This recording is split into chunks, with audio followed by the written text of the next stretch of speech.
such a mystery. Black history, black history. Don't make it such a mystery. Learn about black history. It's Black History Month, kid, and what have you done? It's the Feb to the U to the rarest son. Now listen to my words, cause I've just begun. Don't let it go in one ear and fall out the other one. And don't make it such a mystery. Black history, black history. Don't make it such a mystery. Learn about black history. Martin Luther King told white supremacy to fuck off. And when he'd go to the party, he would go off. 2 beers in one hand as he proclaimed his plan of a unified race relation. It's Black History Month, so get the fuck out of your chair. Throw your hands, throw your arms, throw your feet up in the air. My name is Malcolm X, and I came to have sex. So hit me on my cell with a nasty text. I'm like a vampire, bitch, when I'm biting your neck. Let my dick get hard as the blood collects. You better wet that pussy, cause I'm fucking you next. Yo, my name is George Washington Carver. A lot of people think I'm just a peanut farmer, but I did a whole lot more than that. Y'all ever heard of starch? I invented that. I'm Louis Farrakhan, and no, I didn't make starch, but I got 1 million men, and we started a march. Walking through the city as it's raining confetti. Now put your mouth on my noodle like a plate of spaghetti, you white bitch. Don't make it such a mystery.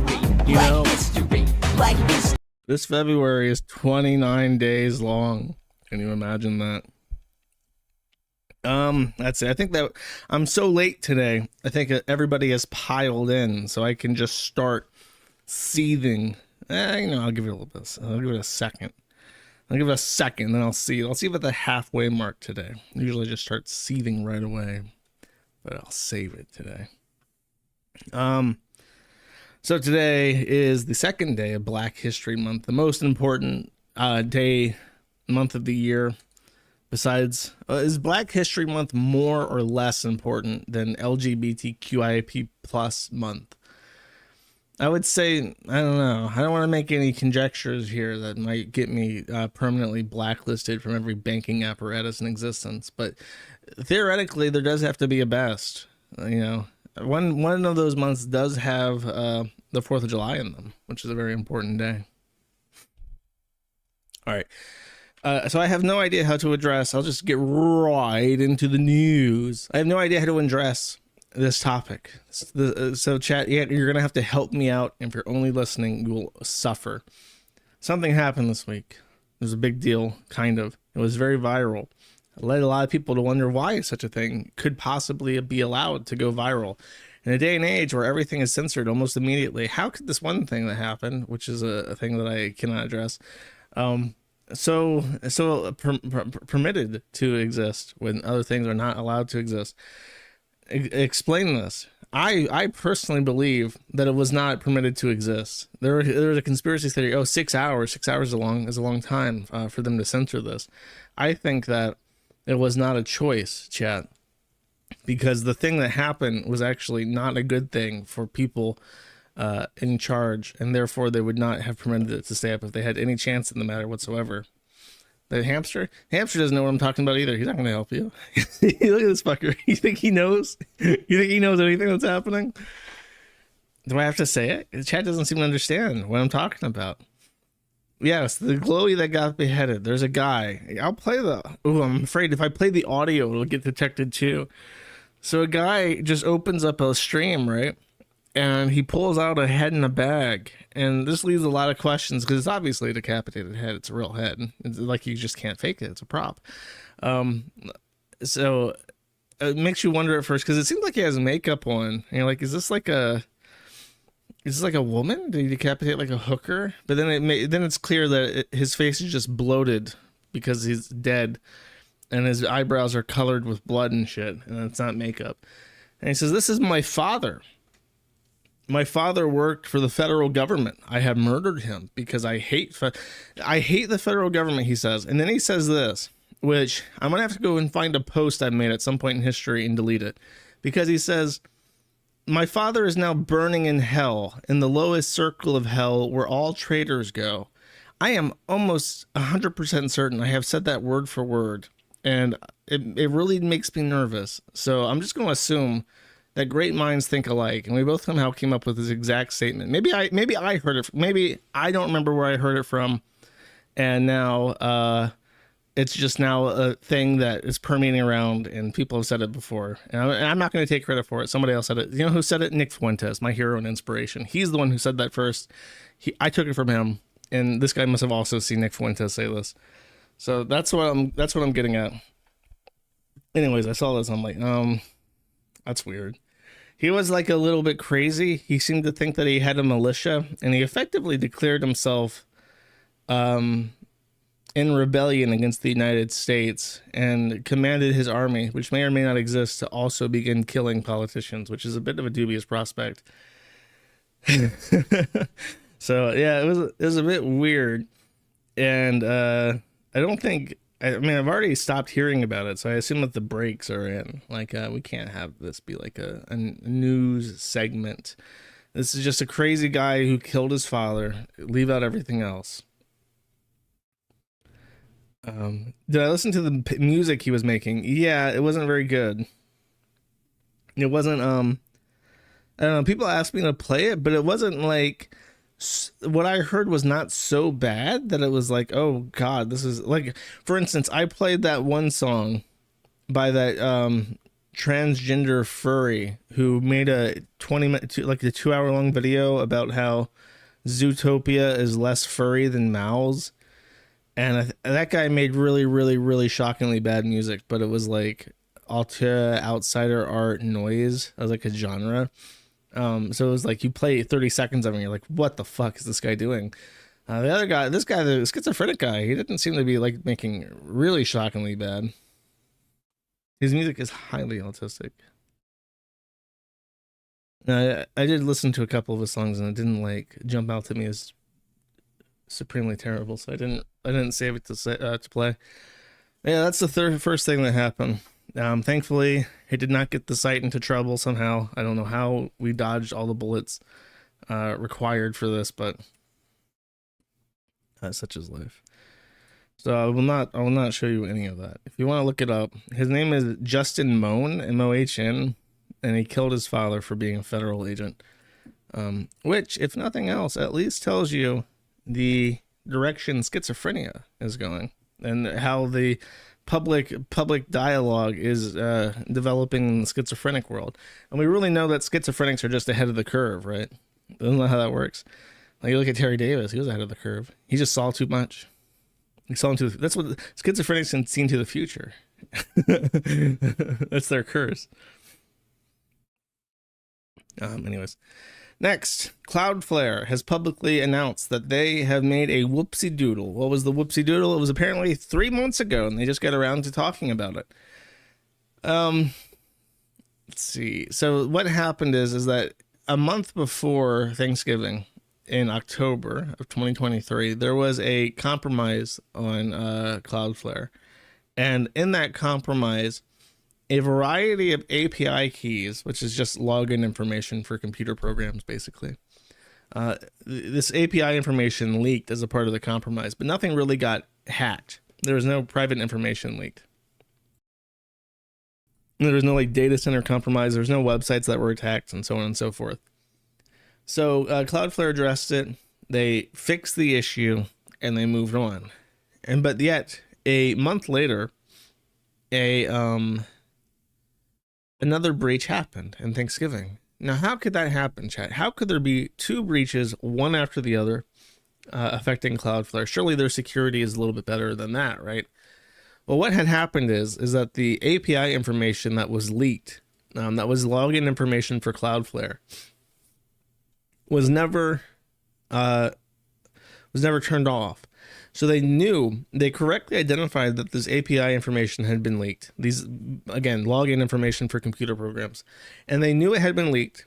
They identified that it had been leaked. And they kept it hot. They kept the information valid that people could use even after it had leaked to the public. And they forgot to turn it off.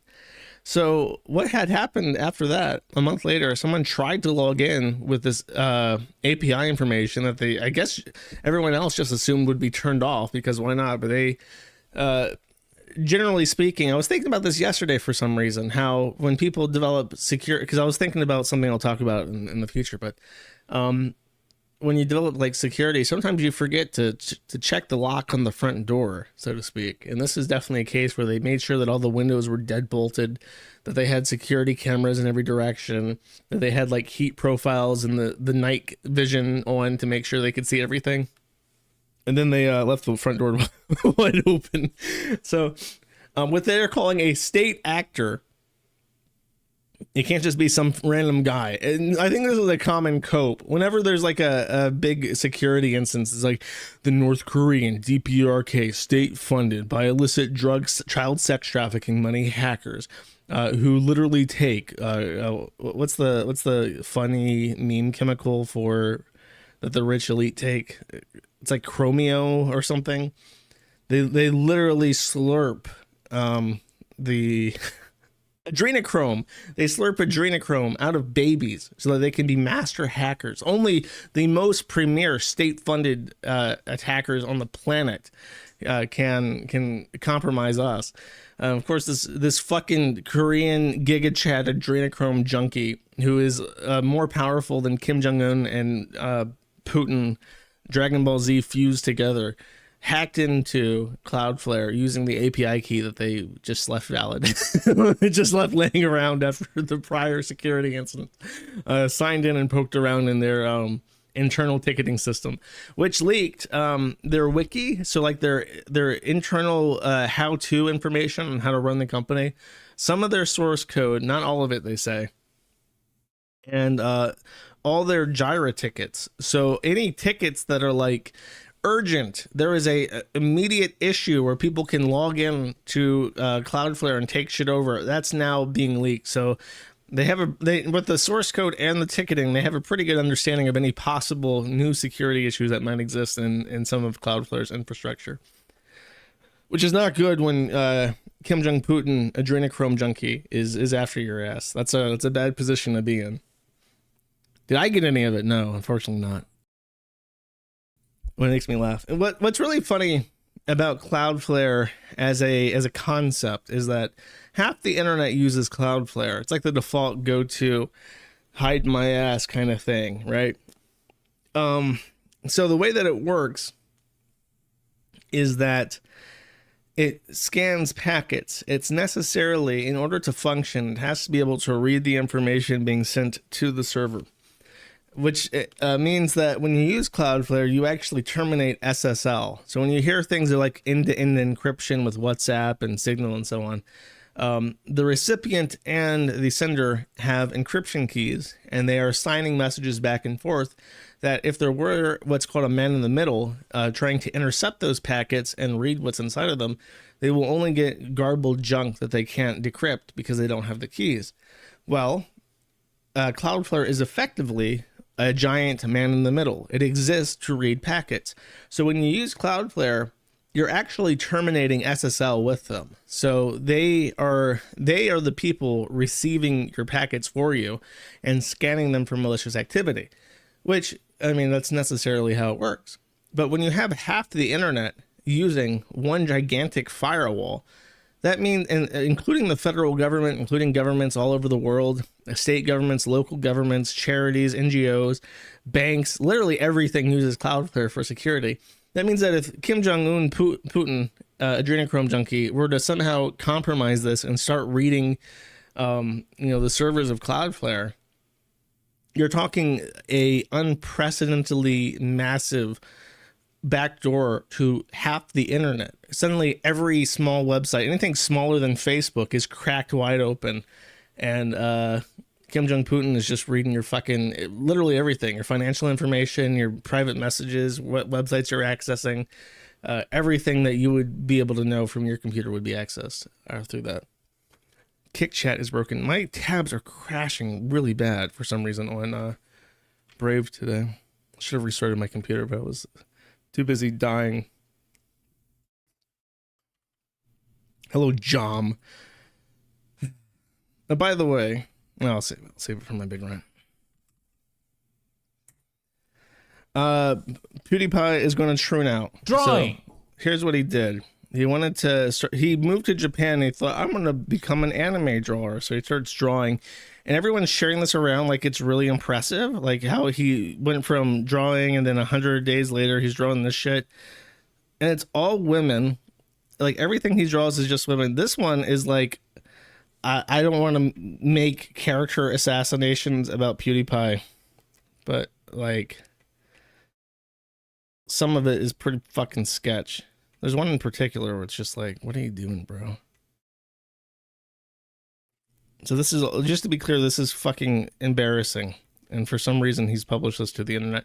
He literally loves Japan so much that he left Sweden, he left the UK, he left Italy, the 3 countries that he could possibly go to, and moved to Japan and started drawing anime to a country. I think it's literally the only country on earth that has like an over 50% income tax. So he's willingly decided to spend half of his income. Every dollar that he gets is cut in half, and he gets the small share of it. The government of Japan gets the lion's share, so that he can live in this fucking shithole country and draw little girls in a notebook. And it's just the most embarrassing thing. So I think he's going to tune out at some point. You think, oh, well, he's married and he has a child, so he's not going to tune out now. No, that's where you're wrong. That's when they actually tune out the most, is that once they realize that not everything in the world is about them anymore, they think, wouldn't it be nice if everything in the world was about me again? If I become a trans woman, then everything will be about me again. He also, there's one particular picture, I don't know where it's at, but he drew himself as a woman. Oh, this is it. Things, different styles. I have not developed my own, and I'm just trying to draw different things that I see and like as much as possible. And that's what everyone told me as well. The best way to improve is draw from reference. So I drew these super quick, and I felt like they were kind of fun and weird. Had a had a day. So sad, anime girl. Anyway, I finished the book. I never thought I would. So I bought this new one at a local store, and it was so shitty. Like, the pages are so flimsy. And oh, what's this? New sponsor time. Time to get your... Oh no, don't you want this? New sponsor. You can buy this, chat. Enticing. Sorry, there might be something... Kick might have updated, and my extension no longer works. For Kick, I apologize. I'm gonna work on the Kick integration to get subs and stuff working, for a reason I'll talk about. But yeah, I saw this and it was like soul crushing despair. Like even PewDiePie, millions of dollars, attractive wife, young budding family. What does he want? I want to move to Japan. I want to live in an anime. I want to draw anime. You can do anything you want in the entire world. You can start a business. You can do a charity. You can help people. You can help animals. You can invest in technology. You can pursue literally any interest that you have on the entire fucking planet. And what do you want? You want to live in the cartoon world and be a woman. It's a little bit black pilling, chat. It was white pilling to see PewDiePie become an adult and like actually invest into the future. And now it's black pilling to see him regress to be a child, doodling in fucking notepads like he's in middle school or some shit.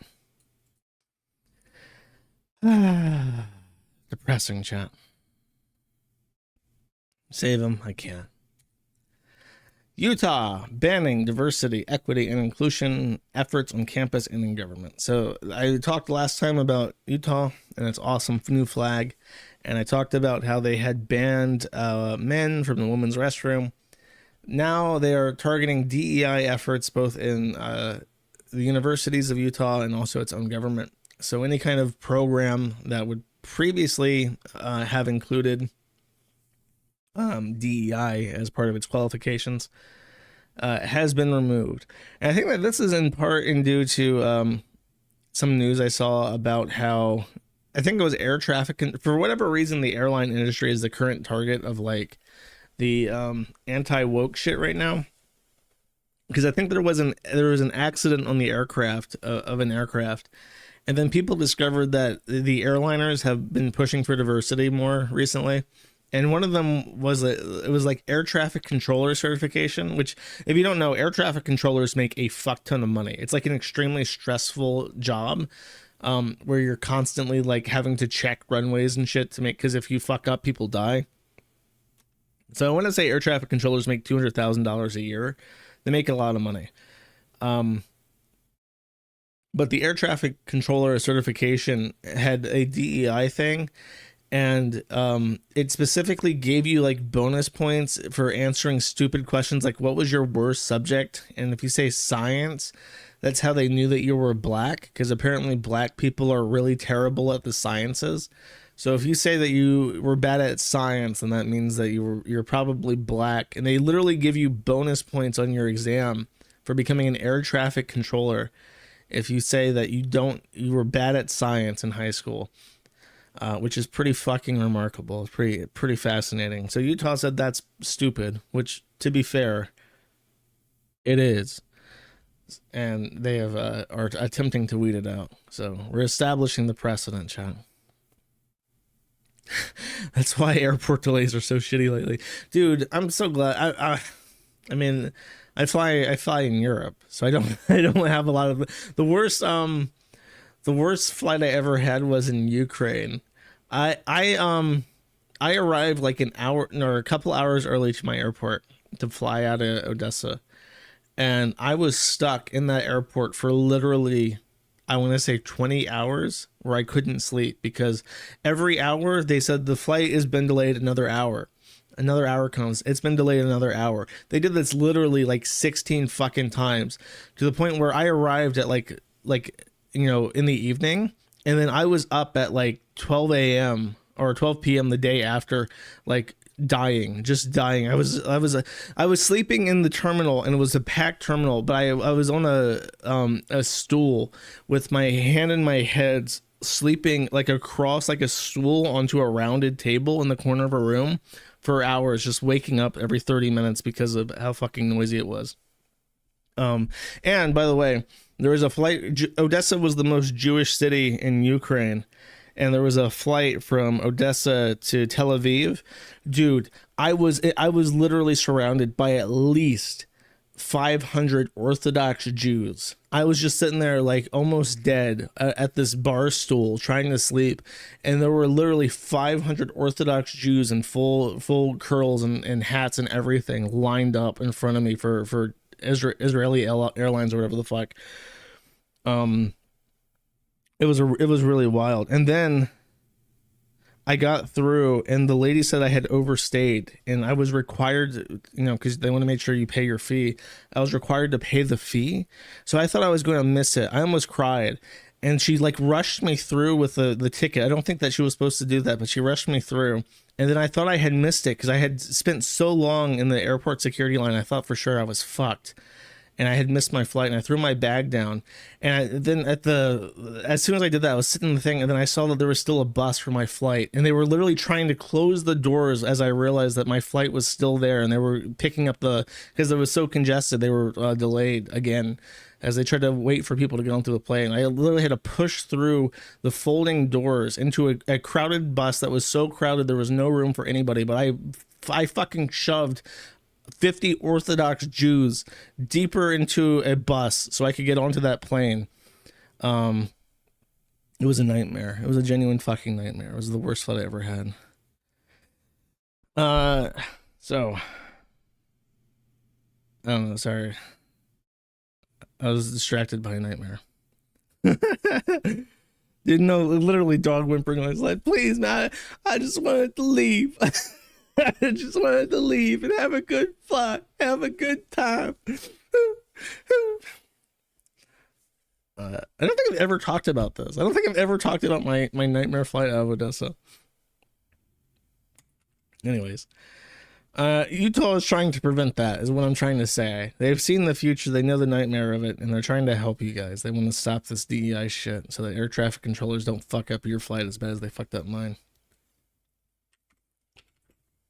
Next, Starbucks fires barista working through paramedic school who heroically subdued robbers after getting pistol whipped.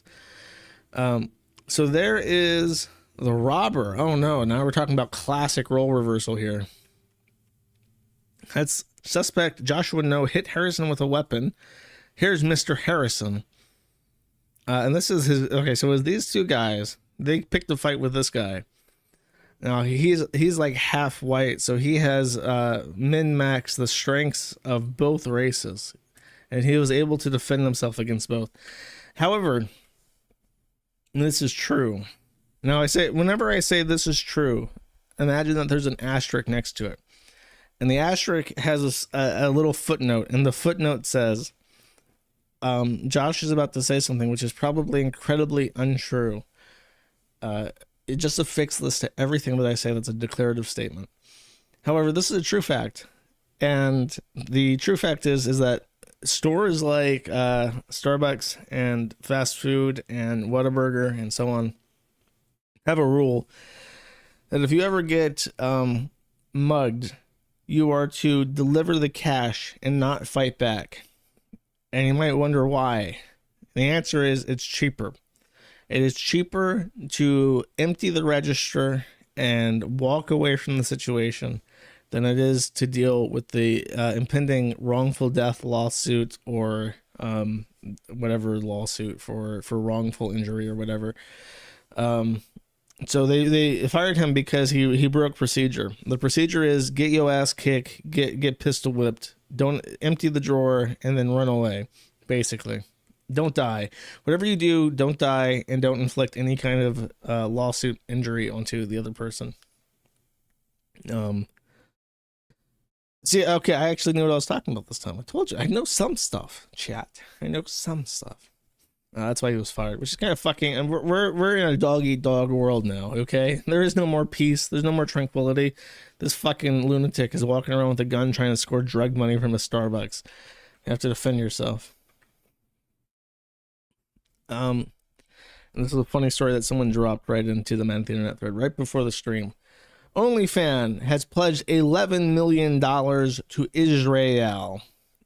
OnlyFans billionaire owner and rabbi Leonid Radvinsky and his wife reportedly pledged $11 million to the powerhouse pro-Israel lobby, the American Israeli Public Affairs Committee, or AIPAC, last year, according to an internal donor list obtained by The Lever. Radvinsky has denied making or pledging the donation. So political donations are all, especially ones for $11 million, are like logged because they have to be, because that's the law. And they found the list from AIPAC and they showed him and said, you said that you donated $11 million to AIPAC. And he says, no, you're wrong. It was very audacious. That's a pretty big lie. According to the confidential internal documents reviewed by The Lever, AIPAC reported a massive $90 million fundraising haul in the month following Hamas's attack. One contribution stood out, an $11 million pledge from a Mr. Anonymous and Katie Chudnovsky, the largest listed contributions in the document. The Lever was to confirm that the personal information listed alongside the donation identified Mr. Anonymous as Radvinsky, who owns the subscription blogging platform. That's a very polite way of putting it. The subscription blogging platform OnlyFans, which is generally associated with adult content. While some of the names of the document confirmed they had been contributed to AIPAC, Radvinsky, and two others denied being the donors. I did not donate or pledge 11 million. Wait, I have to work on that voice. I didn't donate or pledge 11 million. Radvinsky told The Lever, adding that the statement applies to me, my foundation, and my family. The OnlyFans owner declined to provide an explanation as to why he and his wife appeared in the donors or address documentation showing a wire transfer from Chudnovsky to the organization. I want to say that the name Chud is very funny for an OnlyFans donor. Fascinating. I guess they know. These people, the people that own OnlyFans, have to know how bad the situation is. Like, when people see that a rabbi owns OnlyFans, they have to know what that means and how bad that looks. So I guess he's just going to deny it. There's no crime in denying it, I guess. If you donate $1 billion to something and then say, I didn't donate $1 billion, and you pull out a piece of paper that says, it says right here, you donated $1 billion, and this is like a government donation list. It's like, I didn't do it. I guess that's a good defense, huh? I mean, some people it's going to be enough where some people will believe them. You try to show this on Twitter or something to that fucking retard Stewardson, and he's going to be like, well, I mean, he did say he didn't do it. Why would he lie? And that would be enough. That would be sufficient for him.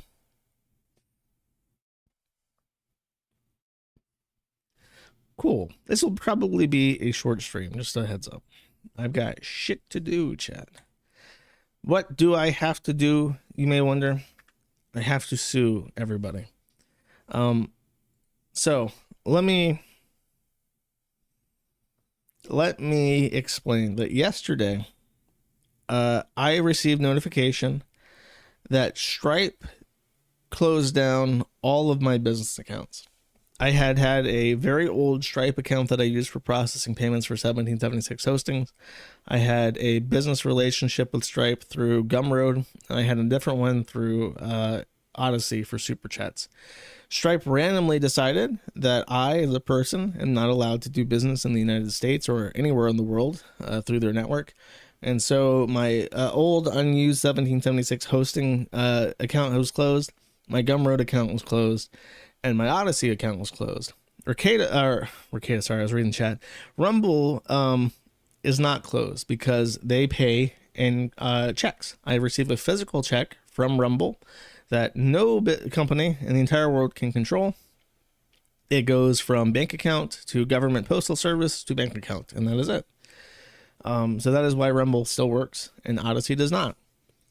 I have yet to receive true confirmation that the Gumroad will be going down because they asked for more information. I don't know what that means. I submitted the same information that has been on my account for years.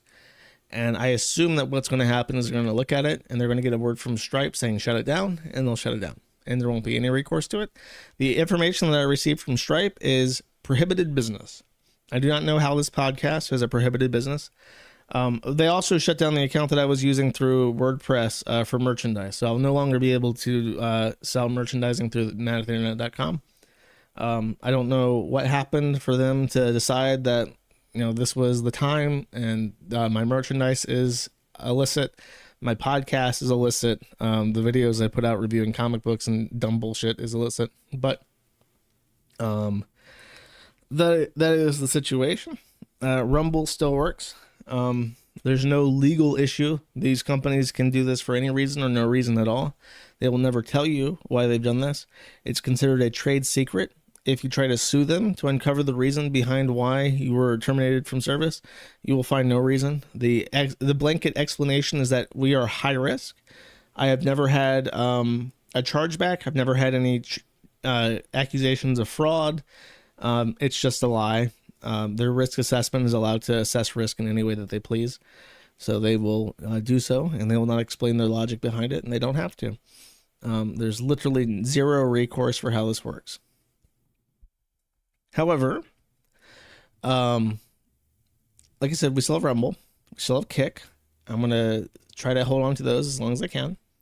I will probably find out a different way to do merchandising because there's literally nothing illegal with what I do, so I can just try again with a different system. And as far as the month-to-month Gumroad stuff, I have a call with locals today. No promises with that. I was supposed to have talks with them months ago, and that never happened. So this could be unproductive. This could be productive. So I don't know what to expect. As far as like the actual like streaming presences, everything's still up. It's just that Odyssey and Gumroad rely on Stripe to process payments, and Stripe gets to say whatever they want, and there's literally nothing you can do about it. So that's how that works. The like I said, you know, people are really hesitant to go out of their way to do things that are, you know, cumbersome on them. They want the easiest, least friction path to like doing money stuff, and that's always a credit card. But I've said this before, I'll say it again, credit cards are literally evil. They go through there is literally nothing that has ever existed in human history more evil than the US banking system. The way that our society runs and the reason why things are as bad as they are is because every dollar passes through a bottleneck system that is invisible to average people, completely opaque in how it functions. Every dollar is manipulated and scraped. They take half a percentage point of every dollar transmitted through their networks. So the future of things will be more cumbersome, and it'll be crypto. It'll be literally check, because again, there's no payment processors between those. It'll be a bigger pain in the ass, but people really need to learn how to do things without credit card, because trillions of dollars of global finance pass through the literal beating heart of Satan present on this earth. That is the banking system, and it needs to be completely destroyed and eviscerated. I'll probably tweet about this now after my stream. Maybe they'll reinstate it. I doubt it, but it's a good point, just because I can just show you the fucking email that I get. It's like ridiculous.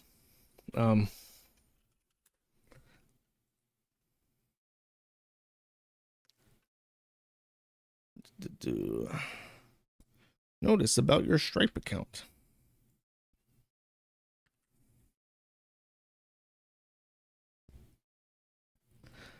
So, imagine this. I want you to imagine this.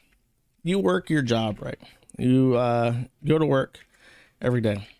And then this guy that you've never seen before, never heard of, don't know anything about, comes into your office and he pulls you away and he says, "Sorry, you're fired." And you're like, "Who the fuck are you?" And he explains that he is a third-party contractor from an accounting company from a completely different, completely unrelated organization. All he does is your company's finances. And your boss says, "Hey, wait a second. We need this guy to work for us. He's important. We don't want to let him go. He's done nothing wrong." And the accounting company says, "Actually, if you decide that you're going to keep this guy on payroll, we're going to stop processing all accounts for you. We're going to fire your entire staff. We're going to destroy your business. And if you try to get around us by replacing us with a different company that does accounting, we're going to blacklist your entire company and you won't be able to make any money whatsoever." That's literally what happens with this shit, is that it is a completely unaccountable third party that can do whatever the fuck they want. They're legally allowed to do whatever the fuck they want. You have no recourse. You cannot sue them. You cannot petition the government. You have no redress of this. And they effectively own money as a concept in this country. They own the concept of money, and you can't do anything about it. So they have to be completely and utterly destroyed. Like that's the only way. You want things to be better in the US? The US banking apparatus must be completely and utterly destroyed. There is no fixes. There's no reformation that you can do. You have to ground up destroy it. So, just to give you a rundown, because I don't think people understand like exactly how fucked it is. So I will tweet about this. The other thing is the fundraising page. I mentioned last week that I would like to consider suing Epic for making actionable claims against the Kiwi Farms. I talked to my attorney about this. He talked to a defamation specialist about this. He set up an IOLTA, which is an interest on lawyer trust account. Very fancy word for a lawyer managed, attorney managed escrow account. And I have set it up. This bar at the top that you see that's green, that is a $75,000 fund bar. I'm gonna have to put text somewhere that explains that. But I have not actually launched this yet, and it's already at, I think, $20,000 or maybe 15. Let me check. But I'm about to start advertising this. I was just waiting for the stream. I was giving people, yeah, it's at 20%. It's at $14,700. So I was, and I've only made one thread about this. I haven't actually advertised it yet. So I have a feeling that we're going to go really quick with this, which is a good thing, because even though it's in Hardin's, I always say Hardin for some reason. It's Hardin. Even though it's in Hardin's name and it's an actual attorney trust account, and it's for a legal purpose, banks can do whatever the fuck they want. I don't know if the rules are different for IOLTAs. I doubt it. So I'm going to try to get this done as quickly as possible. And then we'll have that set aside. And the idea is that we'll have literally the entire case up to jury trial funded.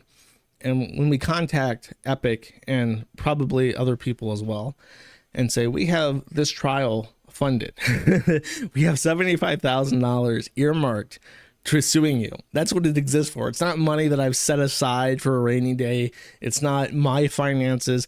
It's $75,000 set aside specifically for the purpose of fucking suing you. And we're ready. We're ready to go. So if it's like, imagine you're on the receiving end of that. What do? Do you think, oh, well, I also want to take $75,000 out of my business checking account and put that towards an attorney? Not usually. That's usually not what happens. Maybe a couple of these people will be interested in fighting this to the very bitter end, but not likely. It's under my discretion, so I can spend it however I want. But one of those things that might be sued is Liz Fong Jones, depending on how much we get and stuff. And it might go to Helping Vinny in Australia, just a heads up. But at first, we're going to be looking at Epic and Alejandro Caraballo because they have made serious claims, and enough is enough. People shouldn't be allowed to lie about this kind of shit. It's not funny. It's not funny to accuse people of of abusing kids. Ask Ricada about this. It's not a good idea. The courts don't like it. There's basically one line in the sand as far as defamation charges go, and that's crossing it. So I don't know. There's not much I want to say more about this. I'll find a way to fix my personal finances shit, regardless of what the banks want.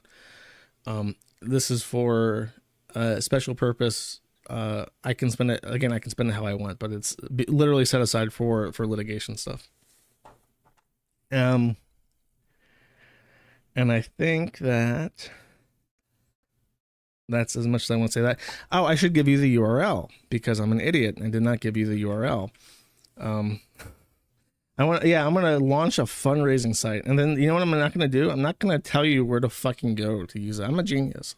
I'm a 9 million IQ genius. I'm literally an indestructible, unmitigated force, natural force of nature that cannot be stopped. It is lolcalfund.harden.law, LOL cow fund.harden, HARDIN.law.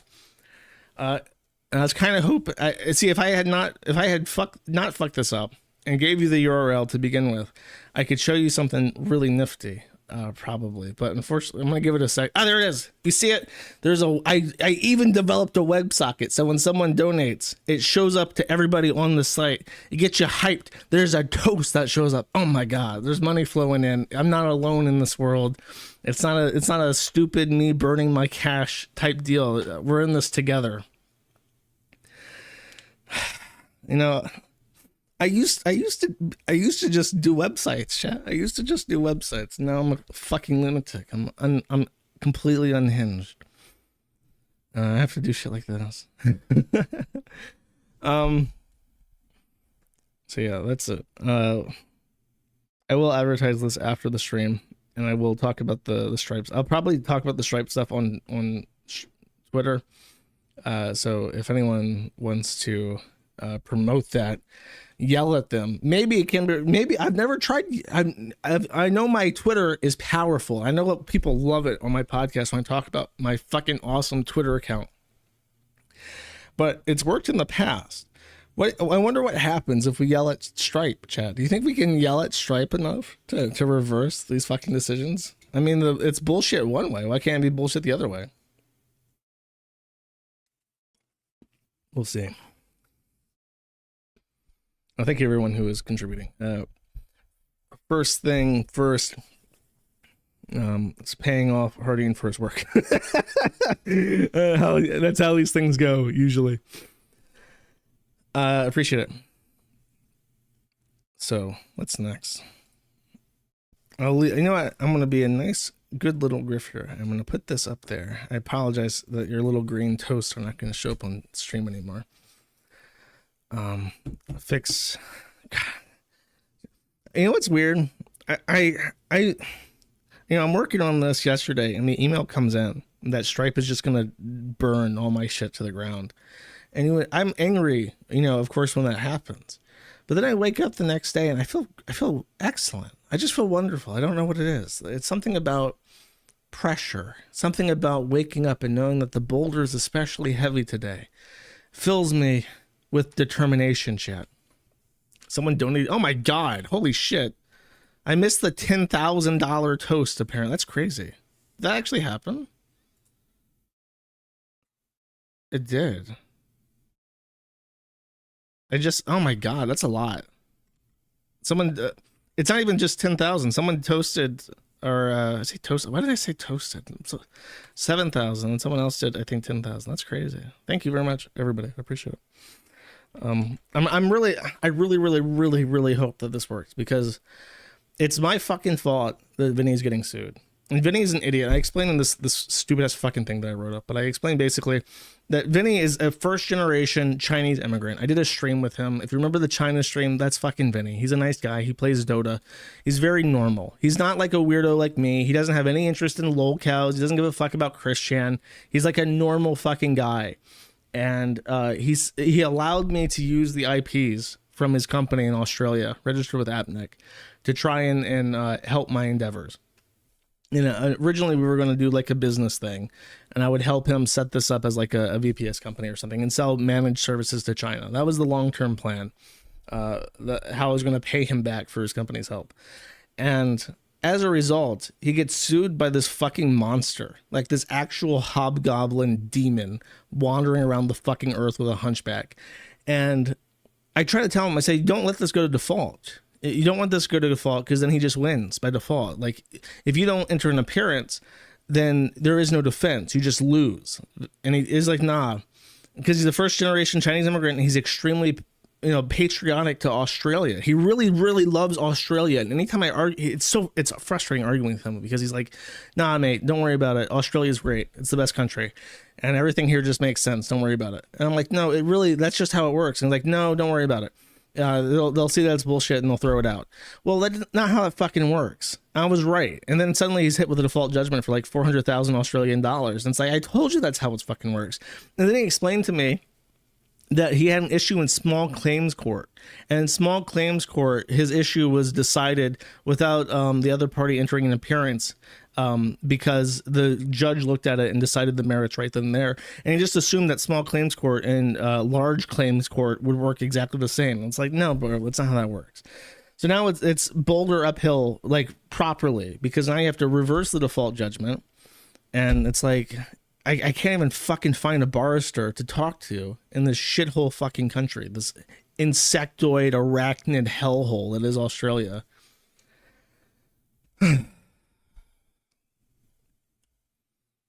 It's very frustrating. It's very frustrating because now he's just like targeting innocent people, just like completely innocent bystanders, for like genuine life ruination for no reason. Literally the only reason why is because he leased out IPs to me.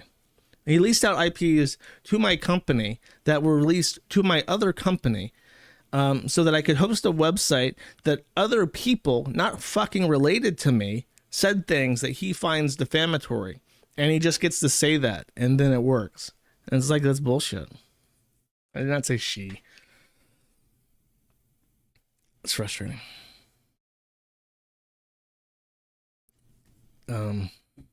So there we go. J.K. Rowling? No, I don't think so. All right, I will progress on this.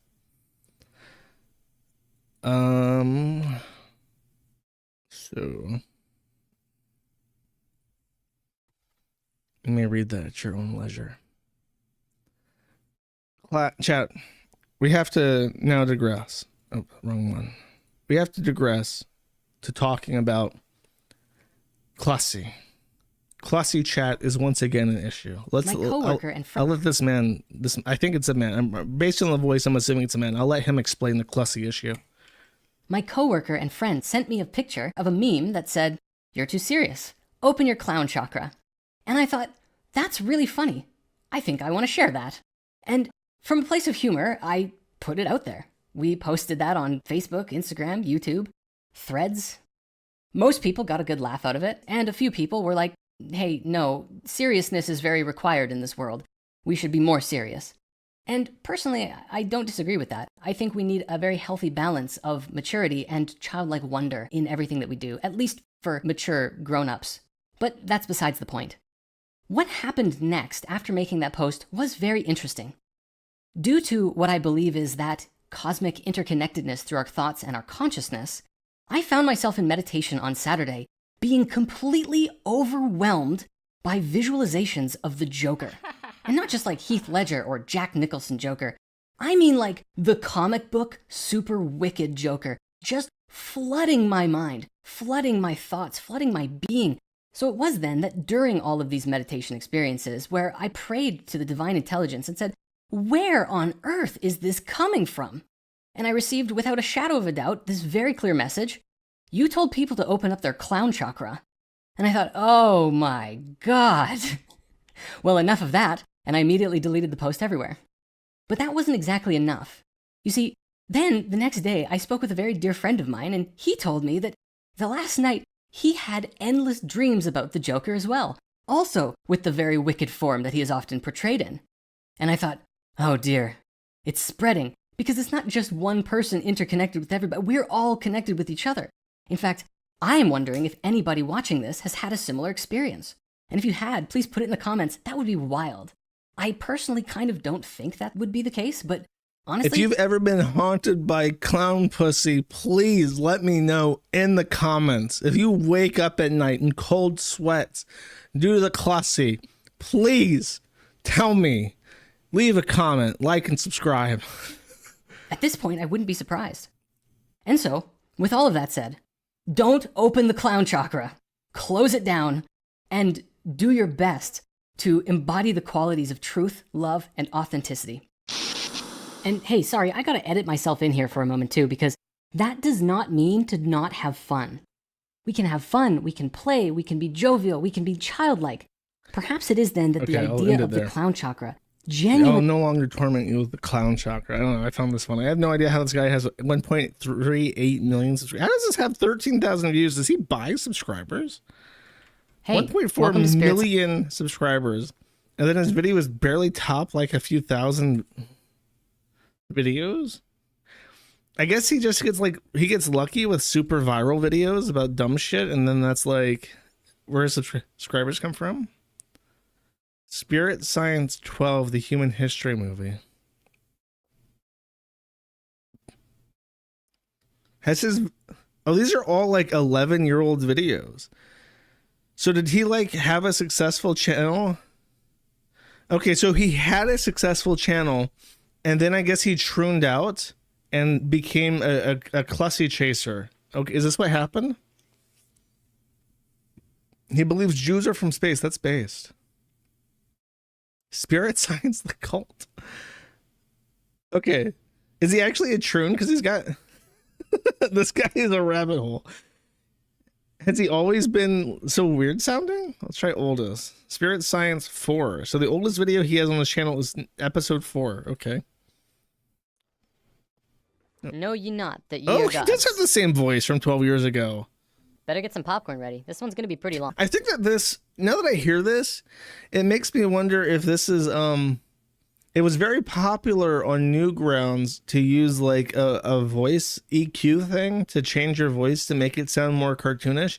Like if you remember the squirrel and the goth girl, the squirrely, he had like a really like high pitched edited like filter. Foamy had like a really high pitched squirrely voice. And I wonder if that's like his trend. He's just like latching on to like the cartoony voices that Newgrounds had and shit. Yeah, I will press. Yeah, I think that, and he just never changed that. I can't remember if oh, he is from Newgrounds. Okay. God damn, I'm smart.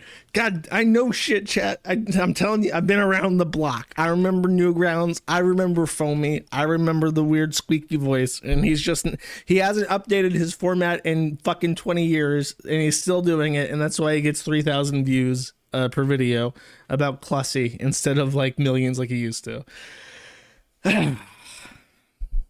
It all connects. It used to be, dude. The internet used to be small. The internet used to be big. The internet is small. You got YouTube, you got Instagram, you got Twitch. That's it. Speaking of Twitch, actually,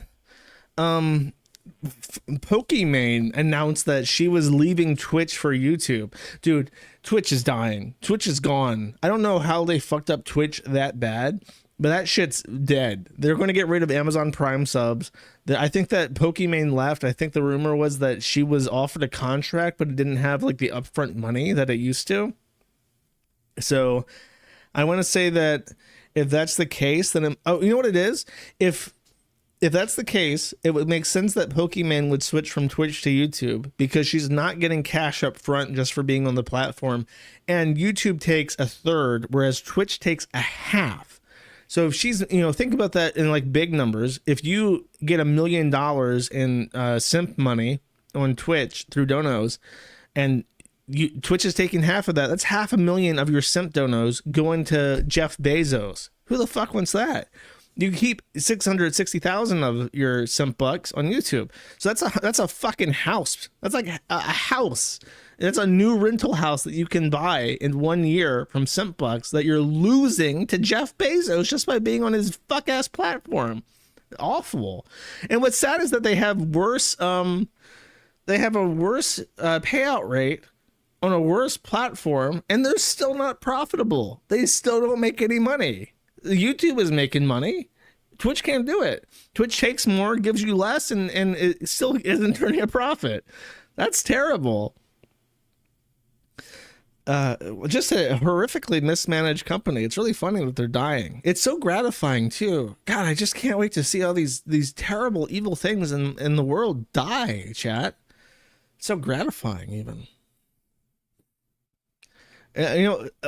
I think that a lot of the more legit streamers, like the more brand safe, friendly content creator types, will go to YouTube. But then like the desperate weirdos will go to like Kick and Rumble. I'm afraid that Kick is going to get too popular. You go to Kick's homepage and scroll around, there's some real fucking dumpster trash on Kick. There's even a Kiwi Farms thread specifically for, no offense, Eddie, but there's a Kiwi Farms thread specifically for looking at like terrible zero view streamers on Kick, and there is like some serious fucking trash on Kick. And there's you have Boss Man Jack that everyone loves and appreciates, right? But then you have like a couple other standbys that when Boss is like off a bender and he's sleeping for a day, there's a couple other people that the one guy is called DJ Chris. I've never even talked about him. I don't pay too much attention to him. From what I understand, he's a British convicted pedophile who is like a serious alcoholic. And he calls himself DJ Chris because he literally stole an old vinyl turntable out of the dumpster and now tries to like spin disc on stream for donos, and is just like a complete fucking mess. And apparently he falls off, like literally falls down and hurts himself continuously because he's a mess. Yeah, I know that they have like an e-whore thing in Kick. I'm not too fond of that, but I mean, even the hoes are busted on Kick. It's funny. It reminds me of Stream.me. You have like all these people who are like, yeah, this is it. I'm going to make it big on Kick. I'm going to venture into this fresh blue ocean, fertile grounds for launching a new career with all these alternative streamers. And then you have DJ Chris fucking falling over and turning his entire table over. His shit's spewing out on the ground and he's screaming. Awesome. I love that shit. I don't know why did the corporate types want to stomp that out, chat? All that purity of the human condition wiped off the face of the planet. Why do they hate it? Why do they hate fun, chat? I'll never know. Who's the Narcissa of Kick? I don't know, man. There was a I didn't watch this yet, but there was a leaked documentary about Narcissa, right? You know what? I have not watched this, but for the sake of making an entertaining stream, I think we should watch this together. There was a documentary about Narcissa, aka Cosmo, right? The the speedrunner, and it got made, but it was never released. And then the creator, oh, sorry, I'll let people catch up. The creator of the documentary never released it, but then accidentally months later, like, shared their Google Drive, and people found the documentary just sitting there on the Google Drive.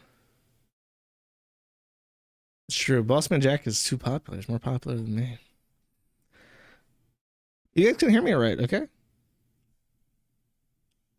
Because they're yeah, watch along. I'm not gonna watch the whole documentary, but someone clipped something, and we'll watch that together for the first time.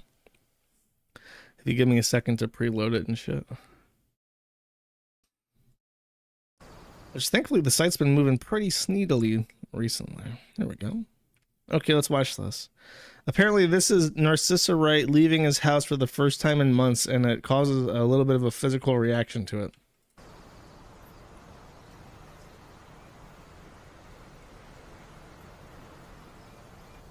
Such bad timing. Okay.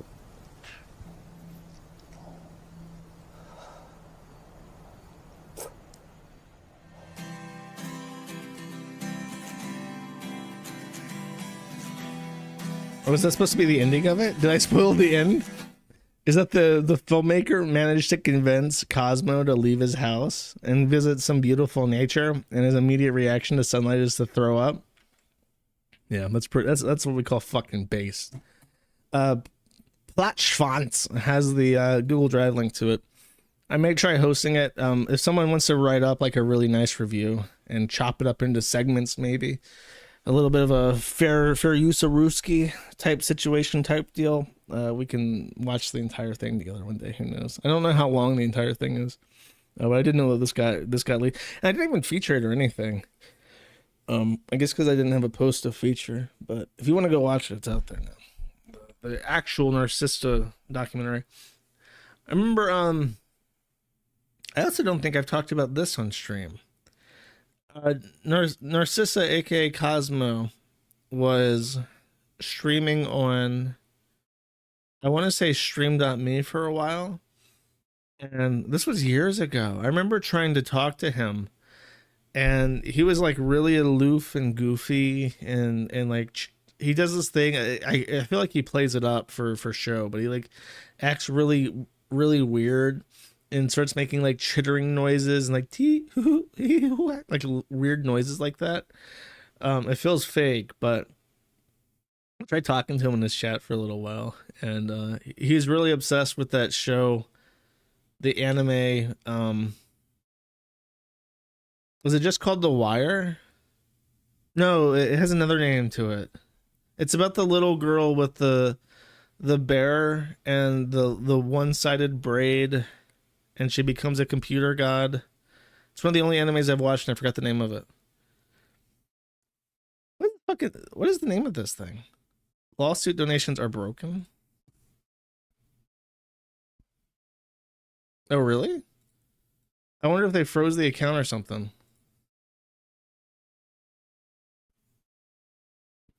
Let me try donating $1 real quick. I'm curious if they like just preemptively froze it because it received so much money.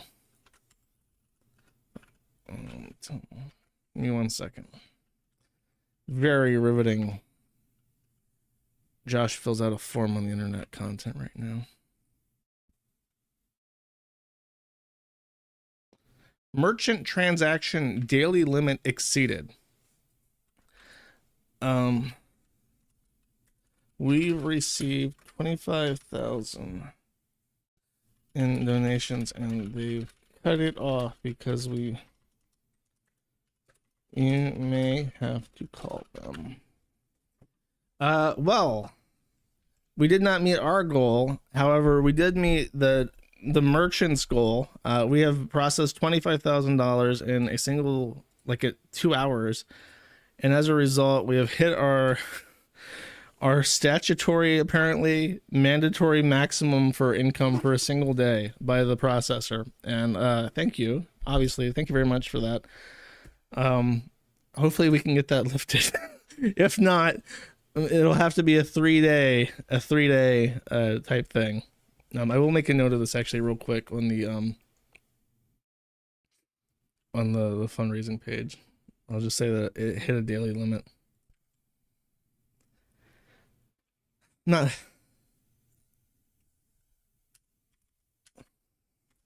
apparently there is a $25,000 daily limit. I'll reach out to them or have lawyer do it.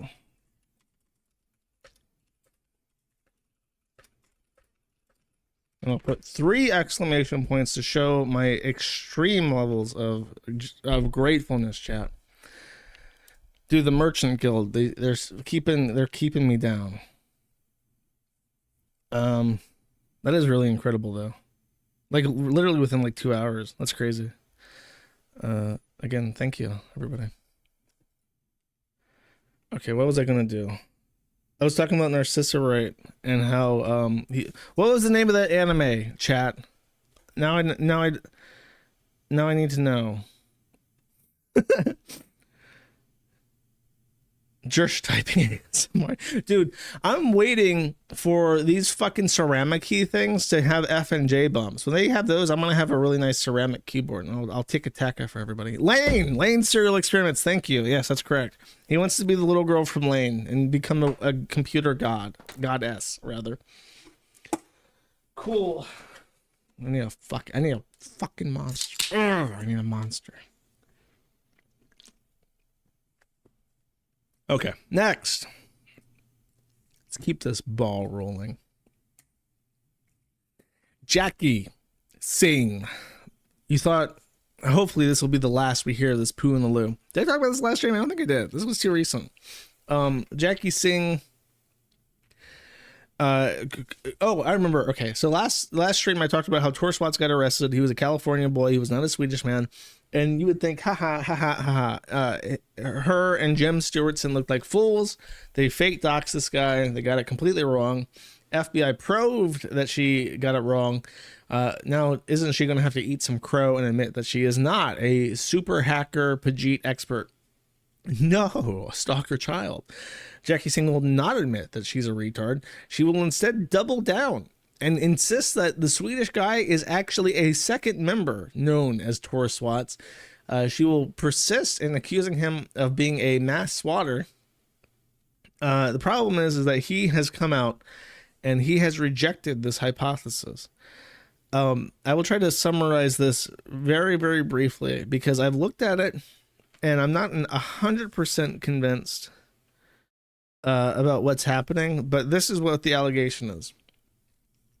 There is a second account on Telegram called Tor Swats Returns, and it uses like this spooky jump scare avatar, and it was very, very obsessed with Jackie Singh for a long time.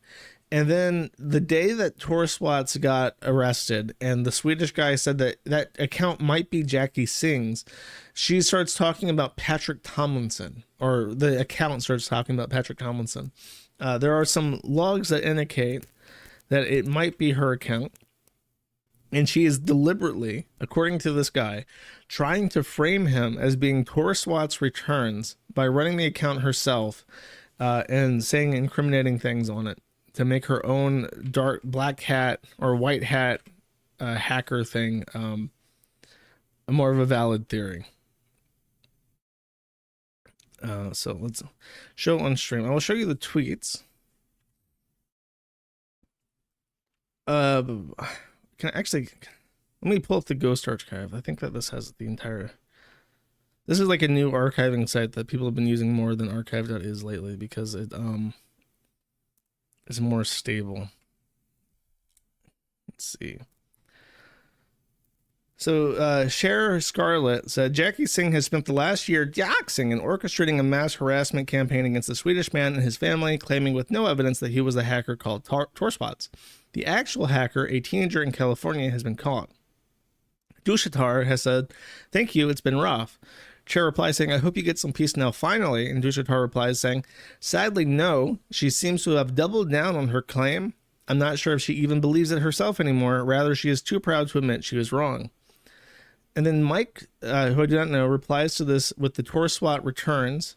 She's changed the display picture from the jump scare to the mugshot and says,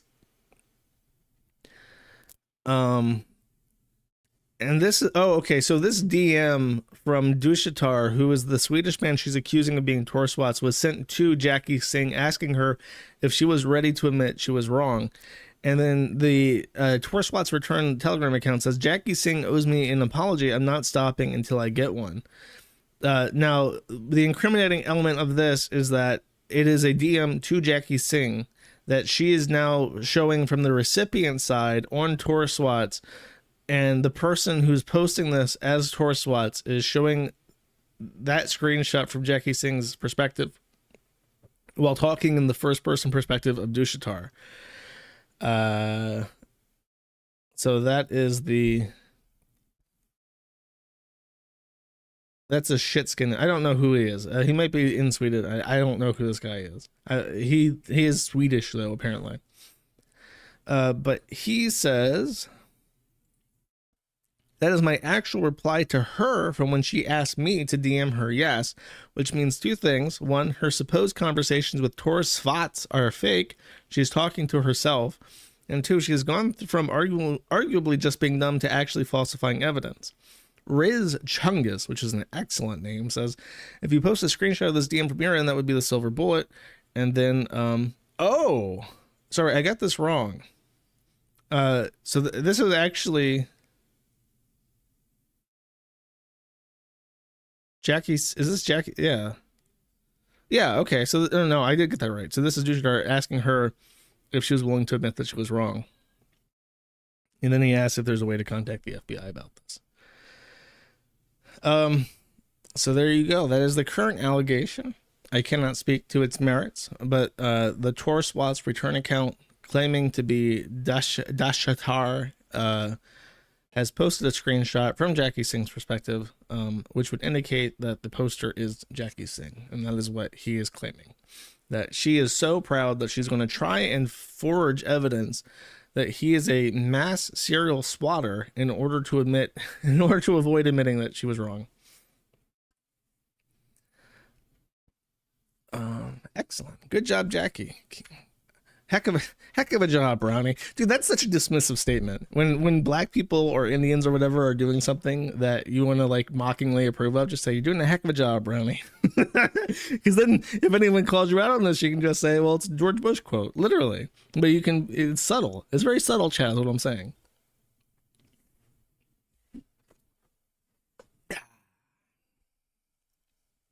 She's going to get away with it? I don't know. Apparently Tor SWATs was the guy who was pretending to be Lane Lambright. I can't remember if Lane Lambright or Wayne Lambright is the original name, but I think he's the guy who's been going by that pseudonym. That's a play on the real guy's name. And the FBI had been after him for years. I have gotten, I think, at least like 2, maybe even 3 grand jury subpoenas from the FBI, and I've posted all these in public over the time, just so you know. But they're specific. They really want this guy's ass because he's done this hundreds of fucking times. I'm sure if you add up the amount of damage that he's done and the resources he's wasted, it's probably millions of dollars at this point. Because he's called in hundreds of these fucking things. So I mean, it's not funny. Like, it's not funny to them. They do not. It's a serious crime.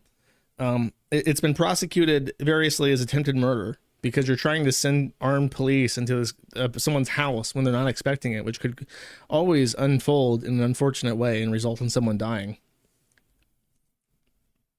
Yeah,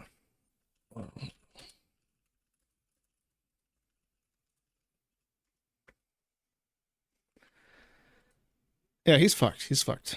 Sorry, I just got a text message I had to answer. And that's it for that, I think. I don't think she's replied. Oh, she did reply. Excellent. Open your fat fucking mouth. Jackie Singh, Miss Hack. People like to call her Butt Legal, which is pretty funny.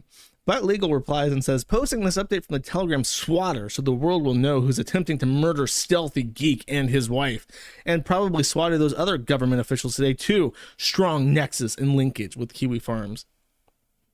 It's crazy.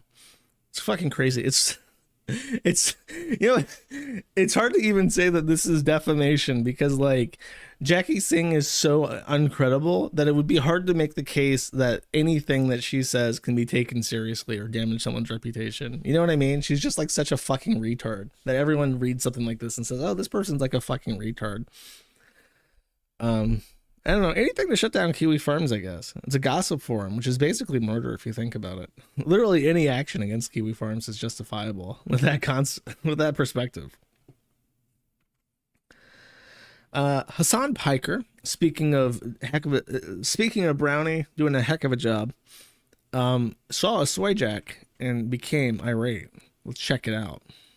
Imagine having as much money as he does and living in like dressing like this and having all this shit in your back room. Like, this is Shaniqua posting delusions, which is a straight up white supremacist account. No, you can't tell Somali nationalists to go back to Somalia. 9,000 likes.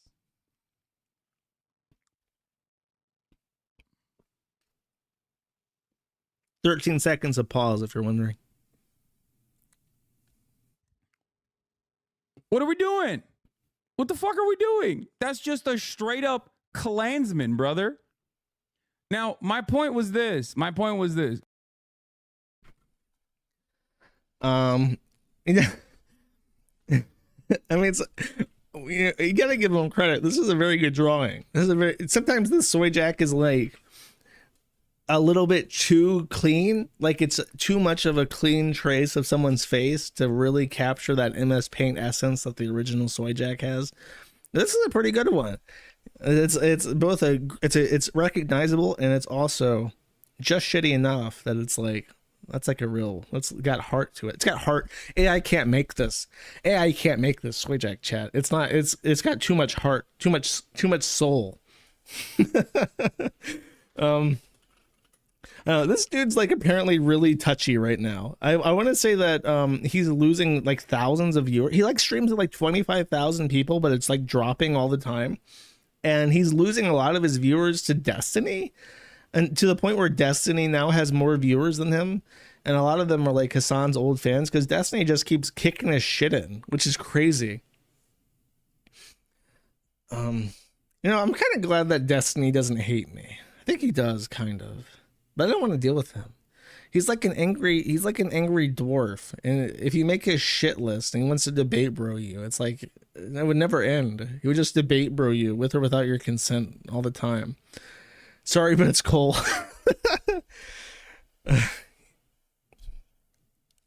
Why is the video quality pulsing? I don't know. It's probably something to do with my encoder or something. 1 second. All right.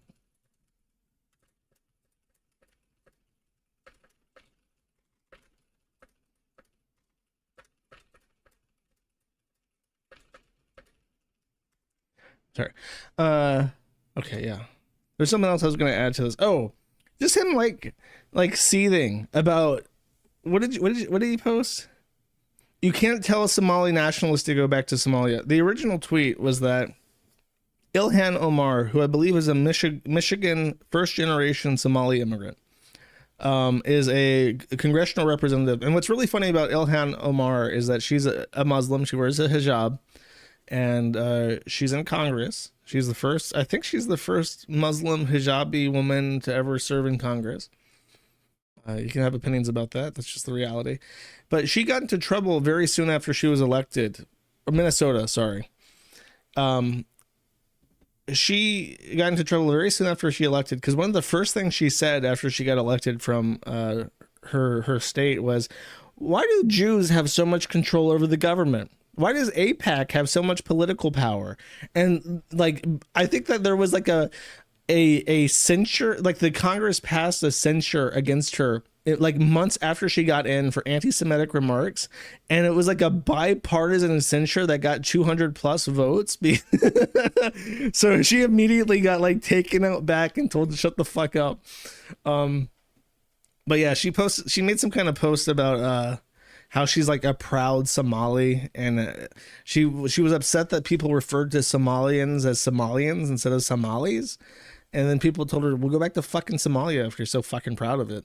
And this is apparently the most racist thing on the face of the planet. So Hassan Piker is pointing out that telling someone who's more proud of their original country than their current country that they're a congressperson of, that they should maybe go back to their first country if they're so proud of it, is apparently just being, in his words, Doing? What the fuck are we doing? That's just a straight up Klansman, brother. Now, my point. if you say go back to Somalia if you're so proud of it, that's basically taking the hood on. That's basically going to our yard and burning a cross. If you really think about it, if you really put two and two together, chat, that you're basically filming the birth of a nation when you say that kind of shit. Funny stuff. Nicholas Robert Rekieta of Rekieta Law, an internet web show about internet lawsuits. Greer has filed his settlement demands with the court, so they're public now. Okay, so we're gonna have some law content on Tuesday, chat. Anyways, Rekieta, last stream I talked about him being in the hot tub with that other couple, and they were talking about swinging and how they would totally suck each other's dick. Just a joke. Well, he has been MIA since that stream. He has called off every stream. He's made no public appearance, and he's also not been on Zitter at all. And in his last message canceling his stream, he says, "Sorry guys, have a medical issue. It's private. I'm not doing a show. This week sucks." Now chat. Wait, I need music for this.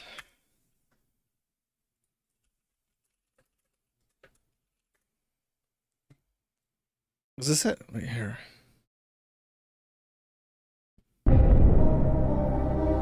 Why is Rekieta having a medical issue? A, herpes on the mouth that he can't hide. B, glass up the ass that he can't get out. C, unrelated to gay sex. D, kidney failure. Would you like to phone a friend? A, herpes. B, glass bottle in the ass. C, unrelated to gay sex, just a nice innocent happenstance medical issue. Or D, kidney failure. Oh, I can do a poll. I forgot. God, I'm such an idiot. Poll. What is wrong with Baldo? Vote 1 for herpes on the mouth. Vote 2 for glass in the ass. Vote 3 for something innocent. And vote 4 for kidney failure. Let's see if this works. It does work. Vote. Get your votes out. Start voting. Ignore everything I've ever said about not voting. Today is the day to vote. I'll also try to get Kick Chat to work, so you can vote there too. Butt chugging. Oh no. Never butt chug, chat. That's a terrible idea. Okay, the votes are coming in. The votes are coming in as we speak. There's a little bit of a delay, I think, because of my stream is behind. I'm refreshing the Kick Chat so the messages get added. Don't fall for it, they say. Okay, we're getting to 100. We're getting up to 100 participants. We're over 100 participants. I'll even let it go up to 150 this time. Usually I don't wait that long. Okay, here it is. We're having a participatory democracy moment, chat. Okay.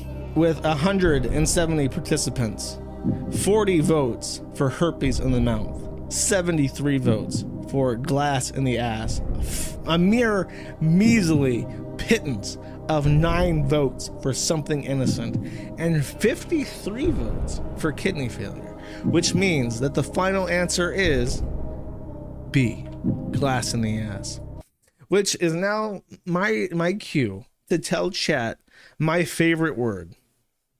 If you are a normie plebeian, maybe you think, haha, Reddit word moist funny, moist critical, moist is a gross word, chat, hee hee, hoo hoo, moist. No, chat, actually, the grossest word in the English language is not moist. It is seepage, particularly anal seepage. Now you might think moist is pretty gross, but seepage is obviously a grosser term, especially when you combine it with moist. Now you have moist anal seepage. Come up with a stronger, more viscerally repulsive 3-word statement in the English language chat. You can't. You just can't do it. So I don't know. Maybe Ricketa's having a little moisturino analingo seepagerowski right now. That's a possibility. That would definitely suck. If you ever watch One Man, One Jar, I want you to that my got scream, that that sound effect. That's what's happening right now. Here, I'll find it actually, so you know that I'm not losing my mind. My God, scream. It says loud. It says warning loud. Let me turn this down then.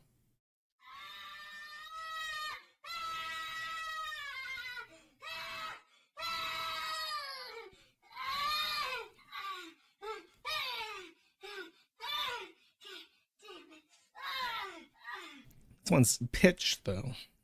Pitched, chat. I wish I hadn't seen it. If you don't know what that scream is, don't look it up. Don't worry about it. Just forget it. Forget I said anything. You'll be happier, trust me. Oh, I should probably take this down. I mean, no, I'll leave it up. Check it tomorrow when it works. Ethan Ralph, my man, location unknown, may or may not be fleeing the country of Mexico as we speak. However, we saw yesterday that she had Denis, his Mexican love of his life, that he may or may not have attempted to murder, might have forgiven him. However, the reality seems to be the opposite. Denis has followed Amanda Lynn Morris, the horse. Nothing good can happen of this. Why would she follow the other baby mama, chat? It's unknown. I guess she's now actively a part of the three women who have been trying to conspire against me for the last 10 years. They will not succeed, even with this new added dangerous Latinx. The Ethan Ralph will endeavor to survive. That's the only update for Ralph. Actually, no, it's not. There's another post by Ralph, I think. Oh, this. Ralph is trying very desperately to get onto the Lolcow podcast because he's having some kind of weird beef with Wings of Redemption. And Ralph is desperate to get Keem to let him on. He says, even more fake shit. Can't they just make a real podcast? Well, maybe not, considering the lack of talent they have. And then there is a picture of Siegel posting a stone toss at it with Ethan Ralph, the Gunt, as a stone toss clerf. And he's supporting a black business by buying an eighth of cocaine from a black man. I think it's a non sequitur to the Lolcow podcast thing.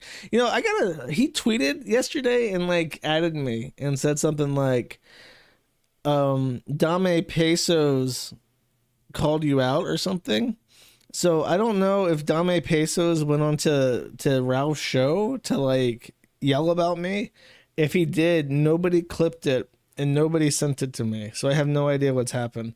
Dame sent like a weird message to me, making fun of Keffels by saying that like Keffels won and kept referring to Keffels as she. And I just assume that, because I think Dame is like friends with Dick Masterson, that he's just going to be like a Dick Masterson simp, like carrying water for him or something. I don't know what's happening with Dame. I guess he just wants to make money, which I can understand. It's easier to make money than to not make money, you know what I mean? But if he thinks I'm going to engage in some kind of gay slap fight with him, like I don't give a fuck what he says. That's barking up the wrong tree, buddy. Yeah, I don't know. I think he just like something, the sector like doxed him or something because he was like a marketer for some like Spanish bullshit internet agency or whatever. So he got really upset about that and is like anti-Kiwi Farms as a result. I don't know what his malfunction is. Is he a Troon Chaser? I know that he did the whole respect pronoun shit with Keffels, but I don't know. It's sad. I don't know. People just want an easy life. They don't want to deal with the bullshit I do. I can kind of understand it. Okay, one other thing. You might be wondering what this is. This, chat, is a rat. What do we do with rats, chat? We throw them in the fucking bin, chat. That's what we do with rats. And when you see a disgusting, ginormous, fanged ratatouille rat like this, you know there's only one option. I'm very sorry that I'll pay special attention to the kick chat. I'm sorry. I literally have to refresh to see your messages in the chat. So Bossman Jack, I know some people like get angry when I talk about him. Hang in there, chill the fuck out. He's funny. You have to open your heart and your mind to Bossman. Okay, it's not about gambling losses. His check from Kick was coming in a couple days ago, and he has over 2,000 subscribers. Kick takes almost no cut from your Kick subs, so when you have 2,000 subscribers and they're paying about $5 each, that means that your check from Kick is going to be $10,000. That's a lot of money. $10,000 is a huge amount of money. That means that Bossman Jack's income just from Kick for his regular subscribers is higher than most people's income in the United States. That's a big fucking deal, right? So he's sitting there and he's thinking about his money. And he's like, you know, I have this stream of revenue from... By the way, he switched back from BC Games to Stake. Eddie apparently saw me shit talk him, okay, and then was counter offered Bossman. God, I want to say like $3,000 a week, or even more. It was like $4,500 a week, and free money just to gamble with. So he got a better deal from Stake, and he's back on Stake after that huge turnout at Eddie. Because Eddie loves him. Eddie's a great guy. Apparently, he gives super chats to or subs to my watchers, so I have to like him contractually. And he came back to Bossman and got him back on Stake. And he's thinking about his income. He's thinking like, you know, I need to take this money and I need to do more with it. You know, I'm blessed with all this revenue, and I need to make more out of that. And I thought finally, he's going to buy that bong. This is my chance to slide into his chat and help affirm what he is already saying aloud. I'm going to encourage him to take the right steps. So I went into his chat and I thought, I'm going to write this as politely, as kindly, as affirmatively as I possibly can, so that Bossman may buy his thick-ass glass bong and smoke from it heavily. And I said...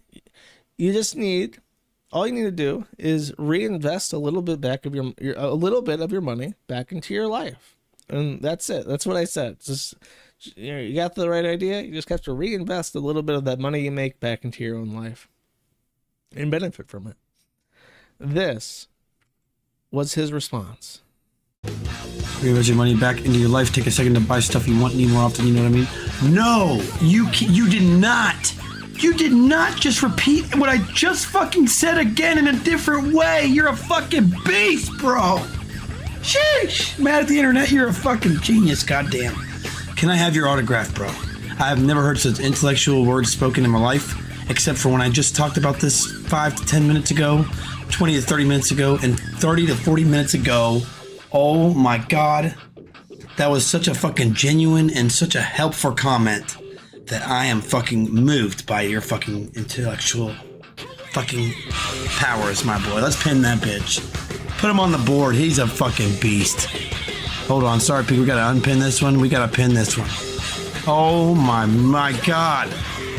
I love not only being told what to do, but exactly how to do it and make myself feel so stupid at the same time. This guy is a fucking scholar. God damn, dude. Let's all give this guy a follow, man. This guy has a lot going. I'm serious, bro. I mean it.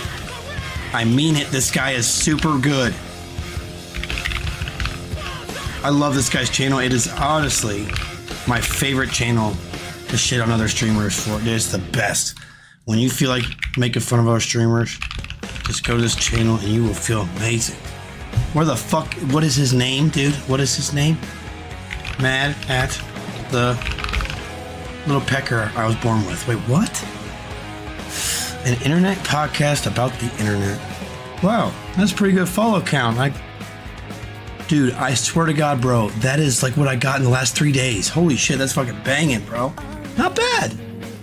Not bad, dog. So what does this consist of? What do you do on your streams? What is this? What do you do exactly? What do we expect when we tune into your stream? Do we A, get mad and offended? Or do we B, answer the question? Okay, wow, that explains a lot. Man, this guy's good.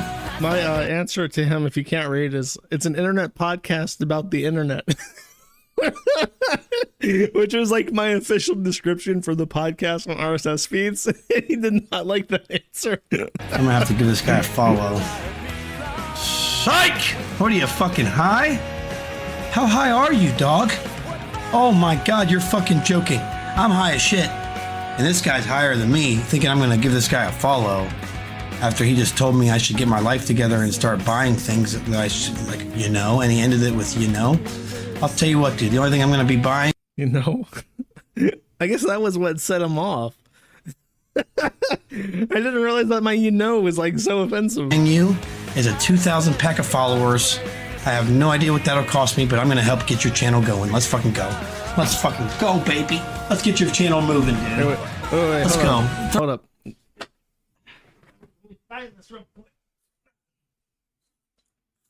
Please, Bossman.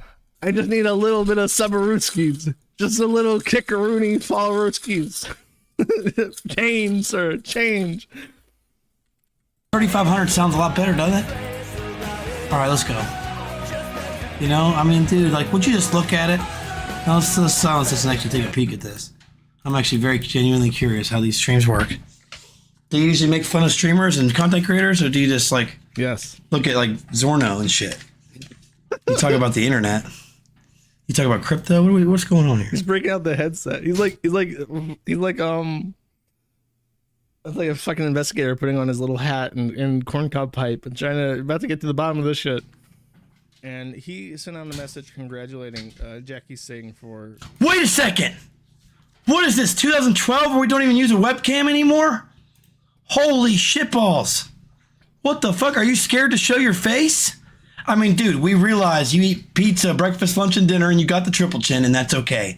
Okay, so just to be absolutely positively clear, Bossman refuses to learn anything about me. He has no idea who I am. He has no reason to believe that I like pizza, but for some reason he says that completely apropos of nothing out of nowhere. We accept you for the triple chin.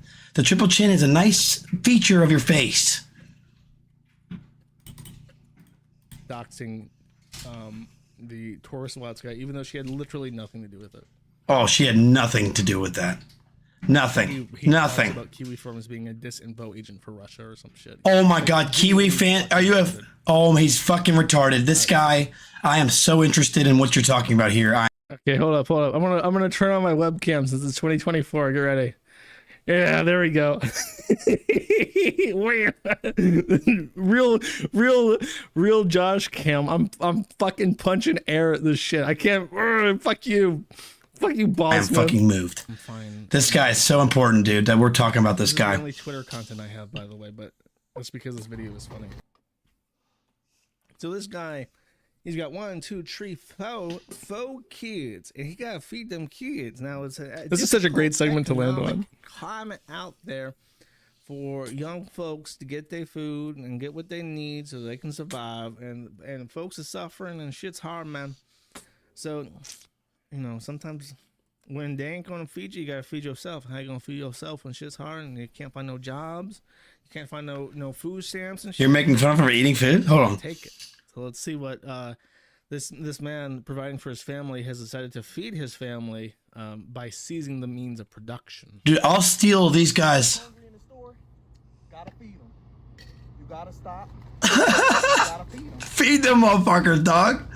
Feed them. Feed them. Feed them bitches. Because you know what? If he doesn't feed his family, Boss Man Jack's gonna have to go and buy them a goddamn pizza, bro. Come on, man. Chips on the ground's kind of a that's kind of rude. If he doesn't eat the chips on the ground, then what's Even he is like, bro, you really shouldn't be eating chips off the Walmart linoleum floor, bro. What are you doing? Why are you doing that? the point in doing that? You know they bought this before the fuck. There's no way. Y'all hear y'all kids crying? I'm not sure where I'm getting at, but I know for a fact you've definitely made fun of me quite a bit. You've also hosted me, and you had these guys try to make me feel some type of way. I want you to know that you're just such a good person, dude. You're such a good person. You're great. Zero. I never did a damn thing to deserve that treatment. But a campaign of slander was held against me, and those idiots at Twitch, as unprofessionally stupid as they fucking are, said, oh, we don't want to deal with this drama, so we'll just remove him from the... To be fair, the reason why he got kicked off of Twitch is bullshit. It was just people harassing their offsite. Yeah, they're bullshit with their boss. They're fucking bans. Fucking garbage. And the fact he agrees with me. To get him cut off from Twitch. He agrees with me. An indictment on how shit ass. Oh, that's not what I was getting at, Matt. I could care less about your acceptance or if you like me or not. I'm just trying to prove a point that he is a victim. You're getting your whole attention from talking about other people, bro. This is kind of strange. Who are you? Now, let me know the vlog or the VOD that shows me stuff about you. I want to know more about you. At this point, I post my name in the chat. I don't know what happens after that. He doesn't really seem to investigate that. Not all these people you're talking trash about and trying to make look bad. I want to know who you are and what you do as a content creator. Where's your video camera? Do you have it anywhere, bro? Or is it like always like it's like a no-no thing? Anyways, enough of this negativity. I love you guys so much. And I think you guys are great people. Most of you guys. Life is good. What's your favorite fucking food? I like pizza. This motherfucker chimps out at me and calls me a triple-chinned pizza addict. And then when asked, what is your favorite food, boss man? What does he say? Pizza. How is that fair? That is hypocrisy. That is the kind of hypocrisy that we call out on this show, chat. And chicken pot pie. Chicken pot pie is one of my favorite foods. It's a southern meal. If you've never tried chicken pot pie, do yourself a favor and try chicken pot pie because that shit is delicious. Big Buford, have you really had one, Bone Ripper Billy? They are fucking delicious. Steak and lobster, another great choice. Chicken nuggies are amazing. But not to mention the sweet puss on Matt at the Internet's mom. She has one of the tastiest meals that I've ever had the privilege of slaying and devouring. Now, let me tell you something. When I got the taste of Matt at the Internet's mom's sweet puss, after he did the innocent role, after being a bitch and being a fucking dickhead and being a fucking loser, I was never more satisfied as I was eating it. You gotta try it, Pika. And I'm gonna stop talking about all these fucking moms I fuck all the time, but it works every time, and I love it. It is a little bit weird to talk about fucking moms so much when you live with your mom. Now, listen, he is from Seaville. He is from Greene County. He's from I think Troy, Virginia is like where he actually lives. He's from the dead center of Virginia, like within spitting distance of where Chris Chan is from. It's not normal. It's not normal. Ralph, Boss Man, and Chris Chan are all from like the same fucking area of the world. How is this possible? What is wrong with Virginia? There's something crazy happening in that state. But even more when they don't even say anything back. That's probably the best part. But let me tell you something. When I got the taste of this vagina, it brought me back to a place where life was just amazing. I mean, that MILF pussy was amazing. And this might be misinterpreted as hate or anger, but it's actually more of a admiration. I admire it so much, the way it looks, the way the pussy lips look. And okay, so he goes on about fucking moms a lot. This is like the most flattering he's ever been about wanting to fuck a mom. It's I don't know how to describe it. Look back at me. I just start to get the hardest hard on I've ever had. And do not ask me to stand up because I am picturing your mom right now. And I don't want you to ask me to stand up because that would be really embarrassing, as I have an average size penis and not everyone in the world is built like a Zorn star. Okay. It's pressurized in our generation, man. You don't have a huge cock, dude. What are you doing? But the way I fucked your mom and she gave me that gratification, she was gratified, and she was not only that, but she was her needs were met. Her needs were met. That boosted my self-esteem more than any other MILF's pussy ever has. There's a part in this, I don't know if I missed it, where I say in chat, I say she's single, you want her number? And he doesn't reply to that. I don't know what it did. It just completely cured my mental problems at the time. And what we call that is a nice felted pussy. Felted, Okay. motherfucker. He does not know what felted means, but PPP's people also, PPP also talks about Bossman Jack, so now he gets like felted in his chat, and he has no idea what it means, but it pisses him off, and so he integrated this into his dictionary for some reason. Felted bitch. Felt this motherfucker. Felt this fucking bitch too. Come on, baby. Who let the dogs out? You fucking...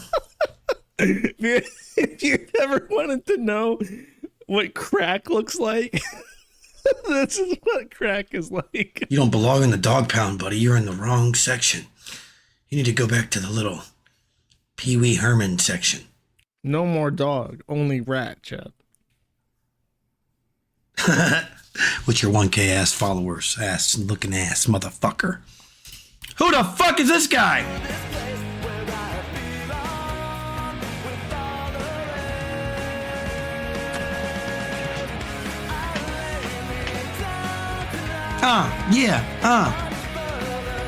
I gotta be a DJ, bro. I'm gonna start spinning the wheel. Dude. The way he behaves in that reminds me so much of Godwinson. I'm convinced that Godwinson has been smoking crack, because there's like a one-to-one behavior imitation, and like Godwinson's random breaking out into dance and like nonsense like style of performance is so close to Bossman Jack that it's like, yeah, they're fucking smoking crack.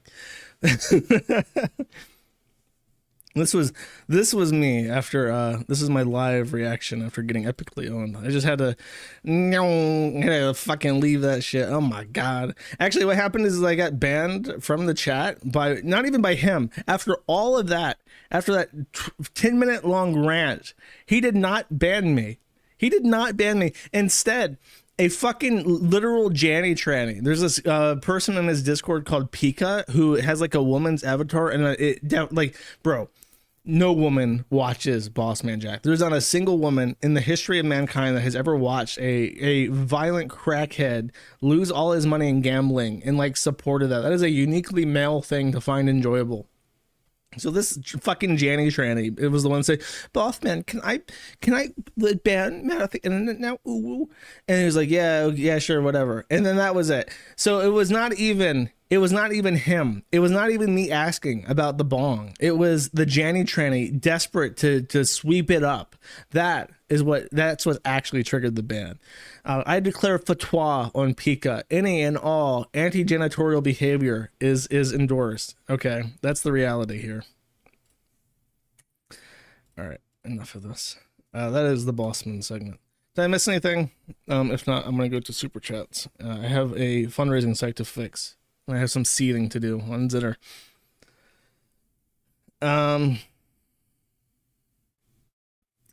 Let's see. Is he live? Is the Bossman live? He is. Oh, fuck yeah. I think even though I'm banned, I think I can raid him. So stick around in the kick chat if you want to be a part of the Bossman raid. I wonder if his chat is open. He's been doing sub only recently. I'm not sure. No, it's not. Okay. Okay, yeah, we'll do it. Stick around through the super chats. We'll do the Bossman raid afterwards. Force him to unban me and get rid of that Shrew Pika. All right. Let's start with the super berries, I think. Hopefully he won't close us down. We got to go fast so we can get before he gets filtered. Action refused. The Lion King for 2 says Spotify is gay. Here's my recommendation for you. And then there is a YouTube link to a 38-minute long video of Confederate music. I've listened to this already. That's a good song. By the way, this Lion King guy also complained that you have to put in your phone number for Rumble, and he was like angry. He's like, why are you trying to kill Odyssey? I'm not trying to kill Odyssey. I would prefer to be on as many platforms as possible, obviously. It's just not my choice, bro. Sneedo for one says, hurry up, Nika, the Kino Casino is waiting. Cabron. Oh, the chat, yeah. No, I got you, man. I got you. By the way, Jim stream tonight. He's doing it at 8 Pacific time, I want to say. I don't know. Check his post or the Kiwi Farms, whatever. He's also streaming after the stream. Figured I'd mention that. The Uncredited for one says, fuck you, Josh, in the frowning face. I was like 3 minutes late. Give me a fucking break. Twinkle Tart for $100 says, I think you should reinvest your money back into your life. Take a second to buy stuff you want and need more often. You know what I mean? Fuck you, piece of shit. Fucking your mom, bro. Your mom. Let me tell you. KFBT 9494 for 10 says, the DSP farm shall live forever. Kansas might win this weekend if your boy keeps making these plays. Special emphasis on the 23-second mark. YouTube link. I think this is going to be about L'Jarius Sneed. Cheering his brother's team on here. 2nd and 8 from the 9. I can't show this. I'll be instantly taken down. The Flowers. He dives. The ball came out. It's recovered by Kansas City. Did the ball come out before he broke the plane? I think you're right. The field in the whole game right here. Sneed. It's out. Sneed, who has played at the highest level this entire season, Jim. Sneed has defended the other team's best receiver. It's so funny that Sneed is like a good player too. Look, if I ever have to get a jersey to integrate with normies in the US, I'm going to look out for the number 38 Sneed jersey. That'll be me. I'll be wearing an official NFL Kansas City Chiefs 38 Sneed. Thank you. Haramburger for $2 says, Josh, you were both late and gay. You owe us 8 more minutes of more of the previous segment. Go back and review some Reddit or some shit. Oh, fuck, I did forget the Reddit segment. Okay, fine, I will. Okay, this was a suggestion by Claudius Sigma. In our millennials, any other millennials think about dying alone if you have no kids? I've been watching my sick grandfather go through the process of dying right now, and what he wanted was to be around his family at home, not in the hospital. All of us take turns sitting next to him. Myself, 41, and a lot of my friends have my age have no children. Since this happened, I think about when I get old, I will have no family and will die alone. No family to spend Christmas with, no family or kids to look after me. Does anyone else think about these kinds of things? Our generation isn't having as many kids, it seems. A lot of reasons. Is it scary to be for a lot of reasons, but it's scary to be thinking about your older years alone. Edit. After reading some of the replies and discussions, I think I am more sad right now because I was just seeing how than I was before, just seeing how most of us millennials look at life having children and being alone. It's very grim. Everyone seems so alone and depressed and accepting of it. Bro, that's just Reddit. You're surrounded by fucking lonely, miserable cunts on our millennials in Reddit. Like that's just your company. I do have a girlfriend and 2 cats and dogs. Our society is built on family at the most basic level. That's true. Lemon Wizard says it's not the prospect of dying alone that worries me, but the prospect of living alone. Dying alone is just the last depressing day of that. If you asked me when I was a teenager what I expected my life to look like at 33, I thought I'd be married and have a family and a house by now. In reality, it feels like my only function in life is to transfer money from my employer to my landlord. Nobody cares about me as a person or even notices I exist unless I put a huge amount of effort into begging for attention. I'm just a drone who only matters when people are looking for somebody to extract value from. If the second half of my life is at all like the first half of the day, then the day I finally know I'm dying will come as a relief. 350 upvotes. Andre Zay says, I just had a vasectomy. My cats can eat my face when I'm gone. I know a guy that had 10 cats. He died alone. When they found him a week after the hungry cats had been feasting on his corpse. Kimala says, I have cats. I'm pretty okay with that, honestly. I think most cat owners would be. I think that's true. I think if you just own cats and you die alone, like, why would you not want your cats to eat you? To stay alive until, they're found. I think that's okay. Whatever. But there you go. You reminded me to do my thing. Can I do? Yeah, there we go. Okay, perfect. Back to the super chat. So you got your money's worth, Romberger. Real Frog God for 5 says, Josh, you're gonna love this frog. Today's frog of the day is the glass ghost frog. Take a look at some of these mesmerizing eyes. Did you know that they use those eyes to scare predators? Show him. Okay. Better be a spooky glass frog. Oh my god, it is scary. That. Look at this. A very spooky frog. Look at this fucker. That's intimidating. I would not want to fuck around with that frog. Fuck your shit up. Put him right there. Thank you. Aaron Dill, for one, says, I can't believe Ween did the SpongeBob songs Ocean Man and Loop de Loo. These guys made my childhood without me knowing it. Thank you for introducing me to them. Dude, Ween is an excellent band. I made a Zitter post about how I got recommended Boy Pussy by Grant McDonald and also the Rick and Morty soundtrack because I had listened to their album The Mollusk, which pissed me off. But yeah, they do great music. They're kind of like, I would compare them to the Beatles, unironically, because the Beatles were known for having a very diverse composition and a huge variety of instruments and sounds. And Ween is like, every song in an album by Ween is like completely different from the last. It's really crazy. They're very talented.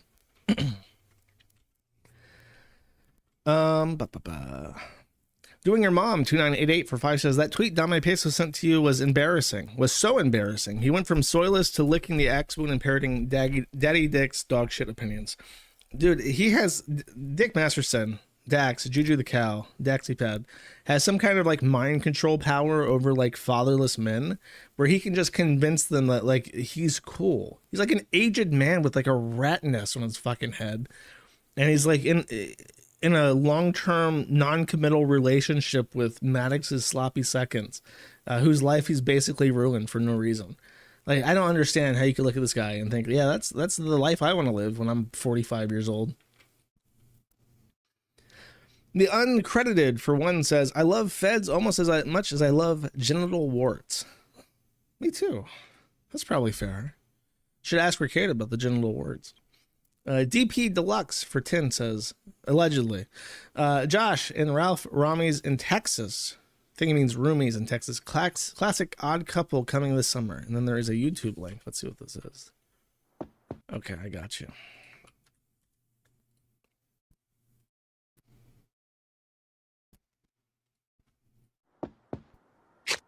You know, we're kind of like the original Odd Couple. You're the messy one, and I'm... Shut up! Oh, yes, very well. Yeah, basically. That ain't happening. You literally could not pay me enough to live with Ralph.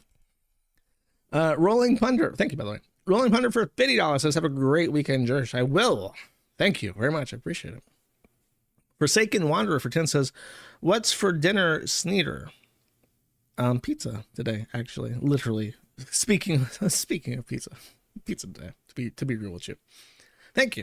David S877 for 25 says, I bet $25 on Man at the Internet and lost it all. Sad day. Felt it, buddy. Should have gone to the wheel like people told you to. The googly eyes of the wheel never betray its gamblers. Thank you. Stino, for one, says, Josh, just unlock your inner Kia boy this Black History Month and borrow your Turks Hyundai and drive it into the river.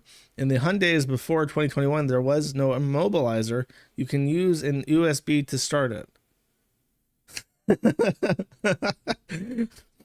I don't think I will. That sounds like catching a grand theft charge in a foreign country. Good suggestion, though. Stephen Rith, for one, says, PPP is still bitter at you. He said in Kino Casino that you basically scam people from 8chan and 9chan in order to create a quickie website, kayfabe brainwash. I don't know. I mean, like, I don't know how anyone can claim that I stole money to crowdfund for 9chan and from 8chan. The 8chan crowdfund, for number one, most of the money came directly from Frederick Brennan to me. The number one donor of the 9, or not 9chan, but the Infinity Next crowdfund, that almost all of it came from Frederick. He paid me directly because he was very rich in crypto at the time. The amount of money that I actually got from the 8chan community was negligible.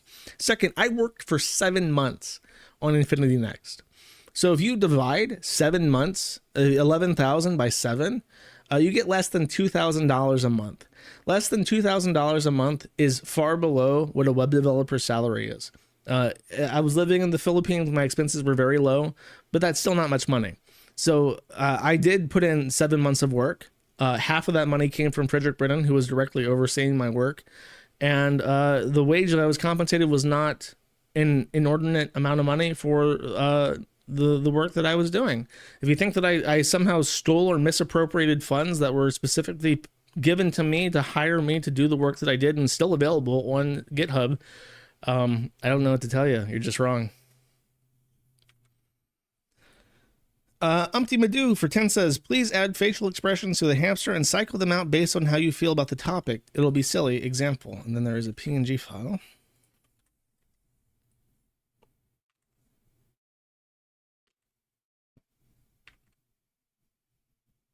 Oh, this is very dangerously close to being a PNG tuber. You might as well like put a webcam on my face and just have it match my expression. Maybe I can. Its arms should cross at some point too when it's upset. Yeah, it is gateway to VTuber shit. You're right. Thank you though. Awakened 3442 says, did you know Rumble is running ads on your live streams now? Yes, I get money from them. If you don't want to see the ads, run an ad blocker. You have my special permission to. However, I looked at the numbers and it's not an insignificant amount of money. So if you choose to run ads, you choose to run ads. And hopefully the ads are not like goy slop shit. Hopefully it's stuff that's actually relevant to people watching the streams. But yeah, you can just run an ad blocker if you don't want to see the ads.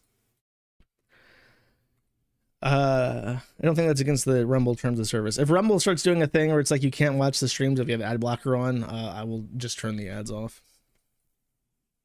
Sneedo for one says, I think you talked about your nightmare flight years ago in the 2019 Maddie. I might have. It's been a while since I thought about it. You triggered a repressed memory, I think.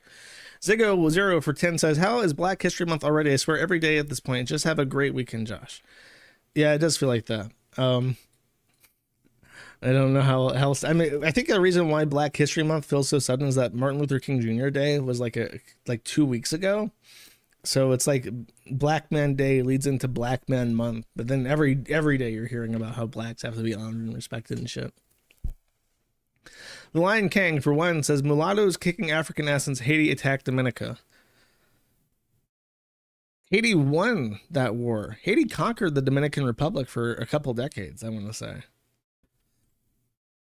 I mean, I guess you're calling it Haiti mulattoes? Dominicans are mulattoes, though. Zent Suppa, for one, says, coping and sneering about PewDiePie enjoying his happy ending. Shake my head, Josh. I thought better of you. Bro, he's drawing like creepy little anime girls and shit. And himself as a woman. Like, I'm not a fan of that. Barisa Rangatang, for one, says, for supper, Josh is having floor burger and fries. Here's your supper, pal. Thanks, bro. Gotta feed them kids, man. If you can't get it, you gotta take it. I'm saying. The Lion King for I'm sorry for being rude before the stream. 6 million bankers in the showers at Ram Ranch. Thank you. I appreciate it. Accept your apology, my friend. Devious Davi for 2 says, there's a snake in my boot. I'm sorry to hear that, Woody. That's a weird thing to say. That's a little bit of a ratatouille rat super chat, I think. Niga, for one, says, the counter to making super chats while deplatformed in the future is just sending a check in the mail with a request to say the N-word on stream. I'll do it. Dude, if I ever have a way to like reliably receive checks in person when I'm back in the US, if you want to mail me a money order for a super, that'd be great. That'd be a fun segment. Here's my fucking mail. I'm going to read my mail on stream. They used to do that on radio programs. They used to read notes and shit. Why not? Why not? We live in strange times. There's nothing wrong with innovating by going backwards because the current year sucks. Rad Crab for $50 says, here's the word chest be good, dear operator. I'm good all the time. I'm perpetually keeping myself in check and operating. Thank you. Appreciate it. Holy How for 2 says, going to be donating to the lawsuit soon. Hope you are having a good day, Josh. You are my nibba always. Thank you. Appreciate it. I'm having a good day, actually. For some reason. Trying to keep me down, and I'm still having a good day. Space Allen for $100 says Epic Delinda S. Cheers. Bro, there's a lot of fucking Delinda S, okay? You can make Epic into an array, and you can fill that up with about 1,000 different things. But I agree, actually. Thank you. Appreciate it. Radcrab for one says, I'm sorry all my super berries are ESL. Don't worry, so is my normal speech. My mother tongue, I speak Tard as a primary language. I speak English as a second language. Rand away we go for 5 says, just doing my part to chip in for the Kiwi Farms litigation fund. Don't let those fuckers get to you. No. Well, I should explain that the super chat money goes to me, not to the IOTLA. I apologize if there's been any confusion, but I do appreciate it. Roxanne Wolf for 5 says, bark bark, good choice having the lawyer handling your money. We wouldn't want you spending it all on your drug of choice, pizza. Dude, imagine a $75,000 pizza day. Now that's a happy day. That's a happy day for a whole town of people. Okay, thank you. All else fails for $50 says, when you talk to locals, ask them about their payment processor. They have an ownership stake in Parallel Economy. I will ask them what payment processor they use and how they, what I can expect. I'll also probably complain to them about something else. Not Ricado, if that's what you're thinking. Thank you. Thorn Dyke Special for 20 says, hot tip for Bossman Jack fans, just go to the racetrack on Saturday and you can see hundreds of degenerate gamblers spazzing out. Then the rest of us can be spared from hearing about him. But I can watch Bossman Jack from the comfort of my own home, and I don't have to go to a fucking dog track, bro. Come on. I don't. And there's always a chance when you interact with a crackhead in real life that just lost all his money because Snoopy couldn't finish the fucking race in first. That he'll just glass you with his beer bottle. You don't have to worry about Bossman Jack doing shit besides breaking his dad's peripherals again. Haramburger for 2 says, short stream, you're too busy suing people. I'll sue you, Mr. Moon, for the crime of not delivering a life-saving podcast on time or proper length. The court will award me damages of $2 plus fees. I think by not listening to my podcast, you actually are being given a service. So you actually owe me, really, if you think about it, for not having to listen. Holy Hal for 2 says, I see we are almost halfway of reaching the goal as of time of me writing this. We're 1/3 technically, but it'll be 1/3 a day unless the limit is lifted. Thank you. Genocider CO for 5 says, Stripe recently banned content creation tips and exclusive merch that may be related to what just happened to your account. Content creation tips and exclusive merch? What are you allowed to fucking transact then? That's fucking bullshit. But then that should ban everybody. That should ban like all of Gumroad and all of Odyssey. Hopefully they switch off that shit then. That's fucking retarded. Hope they go fucking bankrupt. Hope the fucking owner kills himself in shame by his own volition, but shame. Zara's 1 for 10 says, merchant transactions daily limit exceeded on the website. Yes, we figured that out now. Thank you. Cole for 1 says, try to donate. Your limits have been exceeded. Allah does not love those who exceed the limits. And then there is a Catbox link to the error page. Yes, we figured this out now. Thank you. Haramburger for 2 says, you say Vinny plays Dota. What character role does he play? I'm guessing Omni Knight. Okay, this is true. Vinny played Keeper of the Light so long that when I am playing, it's been a year since I last played Dota, but last time I played Dota, it's like it was still force of habit that if there was a Keeper of the Light on my team, I called him Vinny, just like instinctively. Like that's Keeper's real name is Vinny, because we literally played like hundreds of games with him playing Keeper. Yeah, that was his favorite. I think he does different stuff now. It's been a year since we last played together, but back when it was like in beta still, because I have a Dragon Claw hook because I was buying chess during the beta. But back in beta, he was Keeper like constantly, and I was always Nature's Prophet, so we were very annoying. Yeah, no. Here's a real in joke. I'm gonna share this with everybody. For whatever, I literally don't know why we ever did this, but when he was playing Keeper, of course, there's that meme. Keeper is one of the only characters in the game that has an ability to give people mana, which is required to do basically anything. So there's a meme of Russians begging Keeper for mana. It says, Kotul, give manas. Please go to give mana. It's like the people ESL will start yelling at you for mana, and that's like an old meme. For some reason, we called it mayo.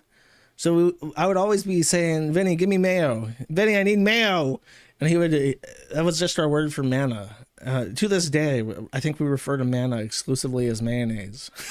I'm sorry, that's like that's like a 10-year joke that I just had to explain to people.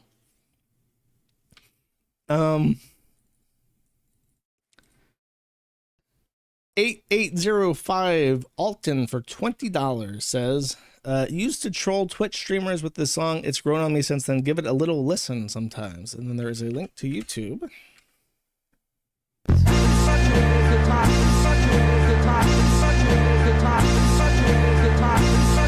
It's called Kanye West, Mama's Boyfriend.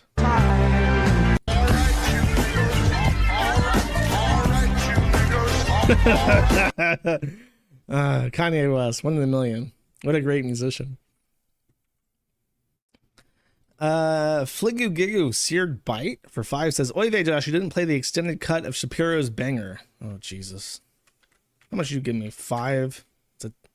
How long is this?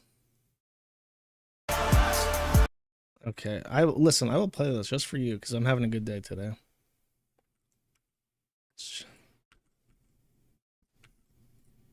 Let's just keep it real facts. Don't care how you feel, man. If you want my pronouns, I'm the man. I'm the man who don't respect.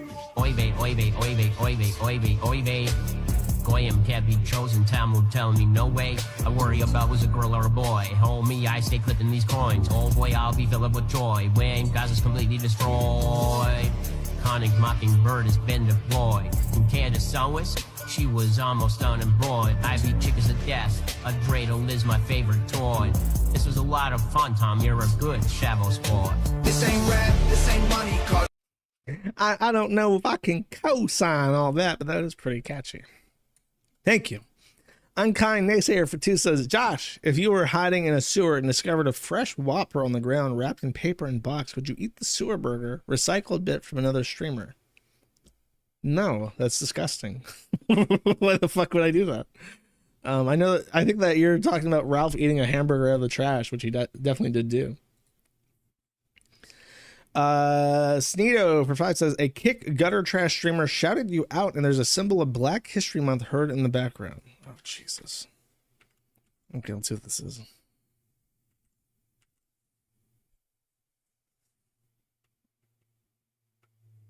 Let's see if this will even load. I'll read another super chat and come back to it in a second.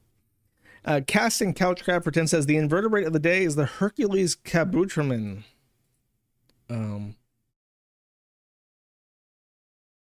That is a Digimon, I'm pretty sure. That's not a real invertebrate. Okay, here's Sneedo's video. It loaded. How's your night going? Well, this is some trash. You just missed it. We took a fat ass dab. It's freaking 5 a.m. We still up right now. Shout out your nigga Josh and his girl Chantel. From In the Slime We Trust. Now bust that coochie down. Ew, oh my god. Thanks, bro.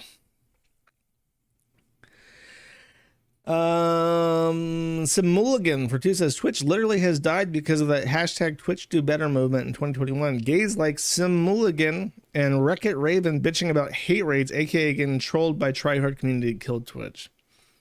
Yeah, I mean, catering to these fucking losers. I mean, dude, streamers and streamer viewers want to have like chaos. Like, you don't watch a live stream for 8 hours hoping that it's a well-organized, orchestrated, family fun, like church event. You want like crazy shit to happen. You want people to pop onto your stream and start yelling at you and calling you a faggot. You want to raid when you're done and then go shit up somebody else's chat for a couple minutes. Like, that's the kind of stuff that you want when you're watching a live stream. People watch live streams for interaction. When your interaction is just like corralled into the safest space possible, like, who the fuck has time for that? Nobody is the answer.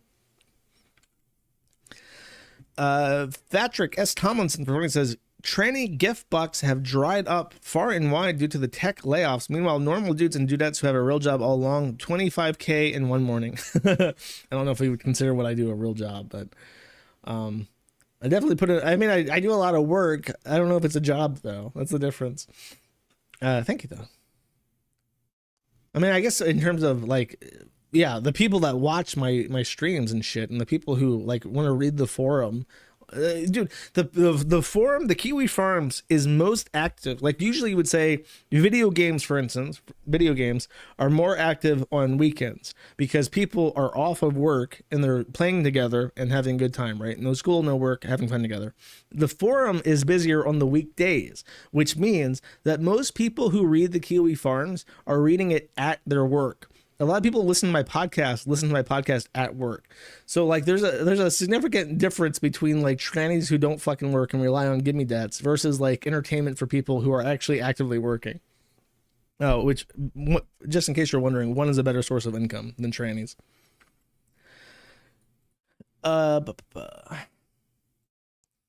241 for 5 says, figured I'd share another good RMS-ism with you, which is Richard Stallman, I think. This time he gets mad at BLM for not what they've done to people, but for the JavaScript on his page. Oh, based.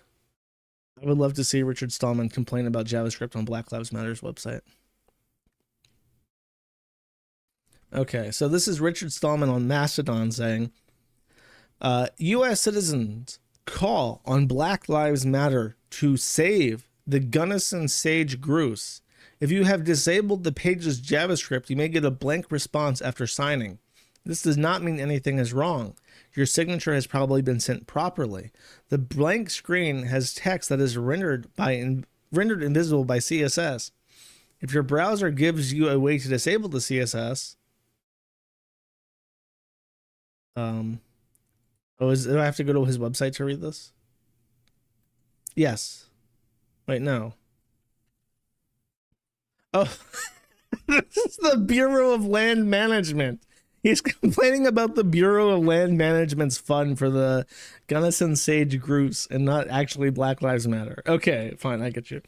So it doesn't work properly without JavaScript, which is, if you're an old school web developer like me, a website should always work without JavaScript. But I'm super busted on this with the crowdfunding page because I use a third-party library to completely bypass my server when it comes to the financial information. If it was anything but financial information, it would 100% work without JavaScript. But for safety's sake, I opted to just use the JavaScript. Thank you. Stalker Child Enjoy Prison for 5 says, Escape from Mexico arc and now the snacky Fail Docs art. What a great way to start 2024. Will be funny if some Pat Jackie prison enjoyment is forthcoming. I don't think Patrick's done anything. I think he's too stupid, and he knows that he's stupid enough that he won't try to do anything illegal. Jackie is fucking retarded, though. I can imagine Jackie would do illegal shit to try and own people while being too stupid to get away with it. The Ghost of Ryan Cash for 10 says, hello, Joshua Kiwi Farms.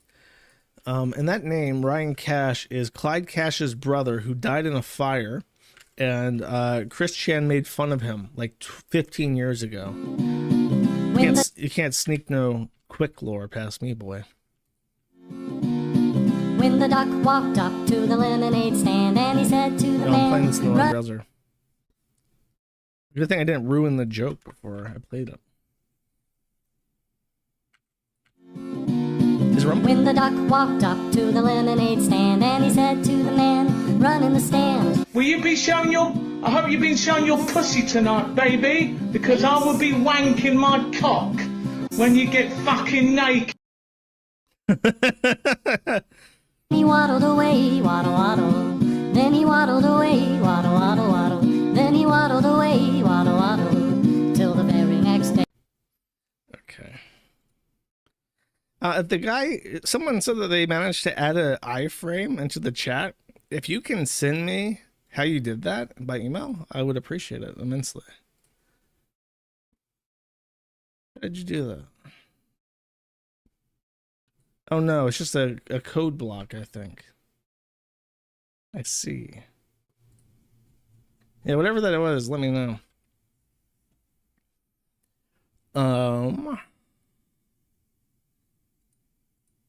Okay, next. Shout out to the Oklahoma bill that's banning furries from public schools. Oklahoma viewers, call your rep in support of this. And then there is a link to a page.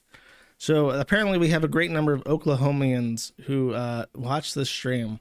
Call your state legislator and ask them to pass the bill that says, as introduced, an act relating to schools prohibiting certain students from participating in school curriculum or activities requiring the student's parent or guardian to pick them up from school, providing for removal of the student by animal control services, providing for codification, and providing an effective date.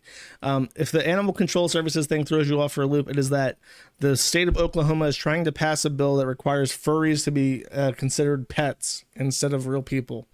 Even for school children, which is incredibly, unfathomably fucking base.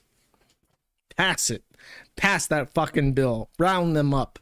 Mass euthanasia for neutered pets. Thank you.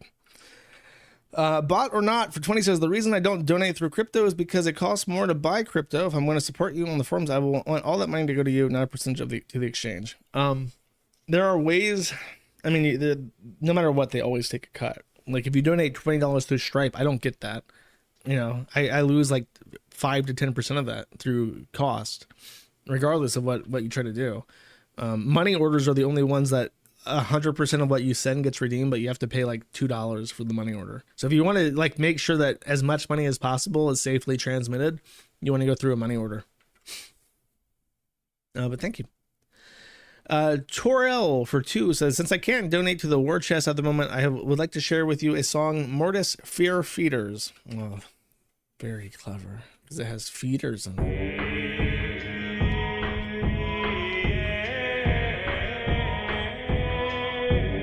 I see. I got the joke. I get it. It's a great joke. Thank you. Action Johnny for 10 says, Naya, I'm trying to send you money, but it keeps saying the merchant's daily transaction limit. Yes, I know. I bookmarked the thing. Try it again tomorrow. We're working on it right now. I let them know. I asked for an update. Belligerent Brian for 5 says, Foamy the Squirrel is still going. The creator J.I. Mathers is also now a VTuber over on Twitch. I used to chat to him a lot, have hand-drawn art by him. He's a bit of a spurg, but I respect, not gonna lie. I did not know that. I'm happy to hear that he's still alive. I'm unhappy to hear that he has decayed in mental health, though. Autism Shrieks for $100 says, Lane was funny because it's about an autist who fails at everything and deletes fucking everything. Also, Rip Stripe. There's nothing about funny about Lane. Lane was a fucking slog to sit through. I watched Lane in one day. It was the worst goddamn thing. Worst mistake in my life. So now I feel completely justified in my hatred of everything. Thank you very much. Judy for 10 says, no, Soccer Child, it is you who is damned by Yahuwah. Flames, torture, and a lifetime of litigation unto thee. Enjoy Gehenna. Is it Gehenna? Is that place where people boil in liquid shit that the Talmud says that Jesus went to? Is that the Gehenna that you're talking about? I think so. I think that's what you're referring to. Thank you. Foxes for 5 says, it's so over for you, Josh. How will you ever recover? I don't know. I'll find a way. I'll roll the boulder up the hill. What is that? How are you doing this? I identify as a dog. What is that you put into that thing?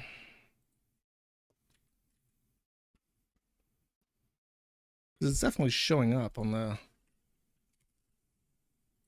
I'm a little bit... Give me a second. I'm doing a programmer thing. This guy's doing something weird.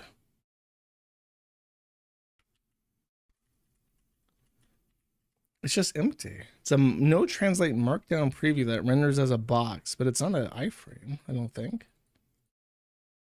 Unless it's like just being stripped out, but the actual raw event is containing information. That's really weird. Send me what the fuck you're doing, bro. Sorry. Next. Face ASCII for 5 says, hey Josh, we watched The Spirit Science Guy when I was in rehab. We watched one episode when a bunch of guys beat another with a stick for ruining their sandcastles. Sober for 5 months. Cheers. Oh, the YouTube video. They beat a bunch of guys with a stick for ruining their sandcastles. Congratulations on being sober. I'm sorry that you were forced to watch. That's how they get you. If you smoke any crackarooski, you'll have to watch more Spirit Science, motherfucker. We're going to open your Clussy chakra, and you're going to be fucking terrified. You're going to have sleep paralysis demons. Anime Extremists for Tuesdays. I got banned a few months ago from one of Louis Rossman's Element servers. Janie banned me for promoting blood and soil ideology because I said Switzerland belonged to the ethnic Swiss. Well, I mean, Louis Rossman, he's got a reputation to protect, you know, I guess. I don't know. Fuck Jannies. Fuck anime too, though. Maybe a ban you for being a weeb. Aaron Dill for one says, happy 11th birthday to Kiwi Farms. That's tomorrow. The first mods joined on the 2nd, but the site was actually open on February 3rd, 2013. So it is 11 years tomorrow. Thank you. Sneedo for one says, Mac Miller is a better Jewish rapper than BLP Kosher. Yes, that's true. That is a factually correct statement. Rest in peace. Thank you. Don't take my kidneys for 5 says, thanks for the stream, Joa. You're welcome. Thank you. Crispy Legs Forever says, happy Friday, party emoji. Thank you. Appreciate it. Awaken 34 says, watch this. No, not for $2. I gotta finish this shit. Yeah, finish this. No, I have issued an edict. $10 for YouTube videos. Sorry. MH for 2 says, while you were working at Whataburger, before you moved to Australia, you said that you lived in a trailer with friends. Why did you decide to do that? It didn't sound very fun. I wanted to move out of my mom's house. It was just the thing where his house was super close to where I worked. And when I stopped working there, I just didn't move out. So I stayed in that trailer for a while. I don't know. He was my best friend. And I slept on his couch in a double wide trailer. And it was him, me, a feral cat, his sister's baby daddy, and his mother and his mother's third husband, who was as young as he was. And it was very chaotic, and I think the mattress had fleas, if I remember correctly. The couch did. It was basically like a trash trailer. I don't know. It was fun. You wouldn't understand unless you were a Floridian, I think. The Lion King for one says N, thank you. The Lion King for one says I, thank you. The Lion King for one says G, thank you. The Lion King for one says H, thank you. Umpty Madu for one says Combo Breaker, thank you. And the Lion King for one says T, thank you. Steendo for one says, keep seething about Bossman rats because Josh doesn't talk about your precious death tats anymore. And Ralph's voice, long live the rats. Thank you. Action Johnny for twin says, Matt there, the Action Man's podcast. Thank you. The Working Man's podcast. I speak directly to the Arbeiter. Mousecop 5 for 5 says, actually, Ryan Cash killed himself because Quick was not updating the comic often enough. This triggered the Clyde Cash feud. That's right. I remember this. Okay, yeah, you're right. He sent him a letter saying, my brother killed himself because he was a big fan of your comic and he stopped updating. And then that's how like the back and forth started, because they tried to make him feel bad for it and didn't care. Chris has diminished empathy due to his autism. Okay, is Bossman going?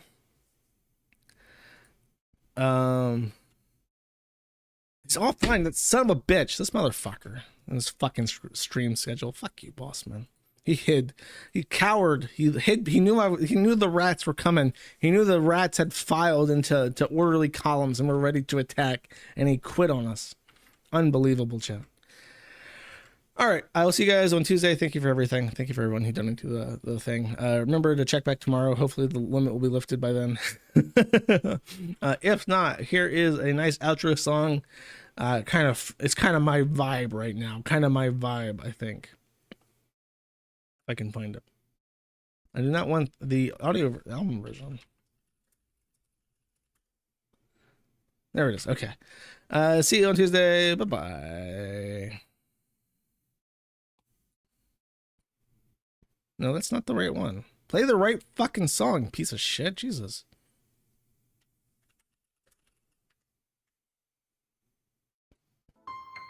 Insanity at its finest.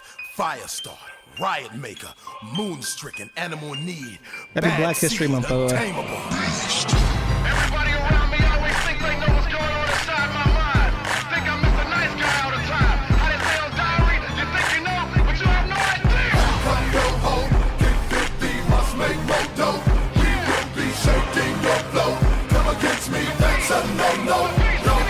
I can smell your woman's rosy Nani on the dance floor all the way in VIP. I'm a rapper, I can snatch her, and she will leave with me because of my stature. Now everybody move, everybody bounce. Whoever the Nina choose, we about to pounce. With the 151 in the bottle, I call heavily. Let me hit this model in the grotto. I like all women, tall women, and small women. You got to let techniques tease your chakra. Species release, freaks please the monster. Petite beast feast, these G's will rock ya. Handcuff a buster, don't trust her. Round these hustlers, homie, don't be a sucker. When your love bust, they take her Nina's a brother. She trying to say that I rushed her, then crushed her. Handcuff your hoe, get 50, must make more dough. We will be shaking your flow. Against me, that's a no-no, yo, cause I'm a beast. I'm your hoe, get 50, must make more dough. We will be shaking your flow. Come against me, that's a no-no, yo, cause I'm a beast. I'm out to get that money like a robbery.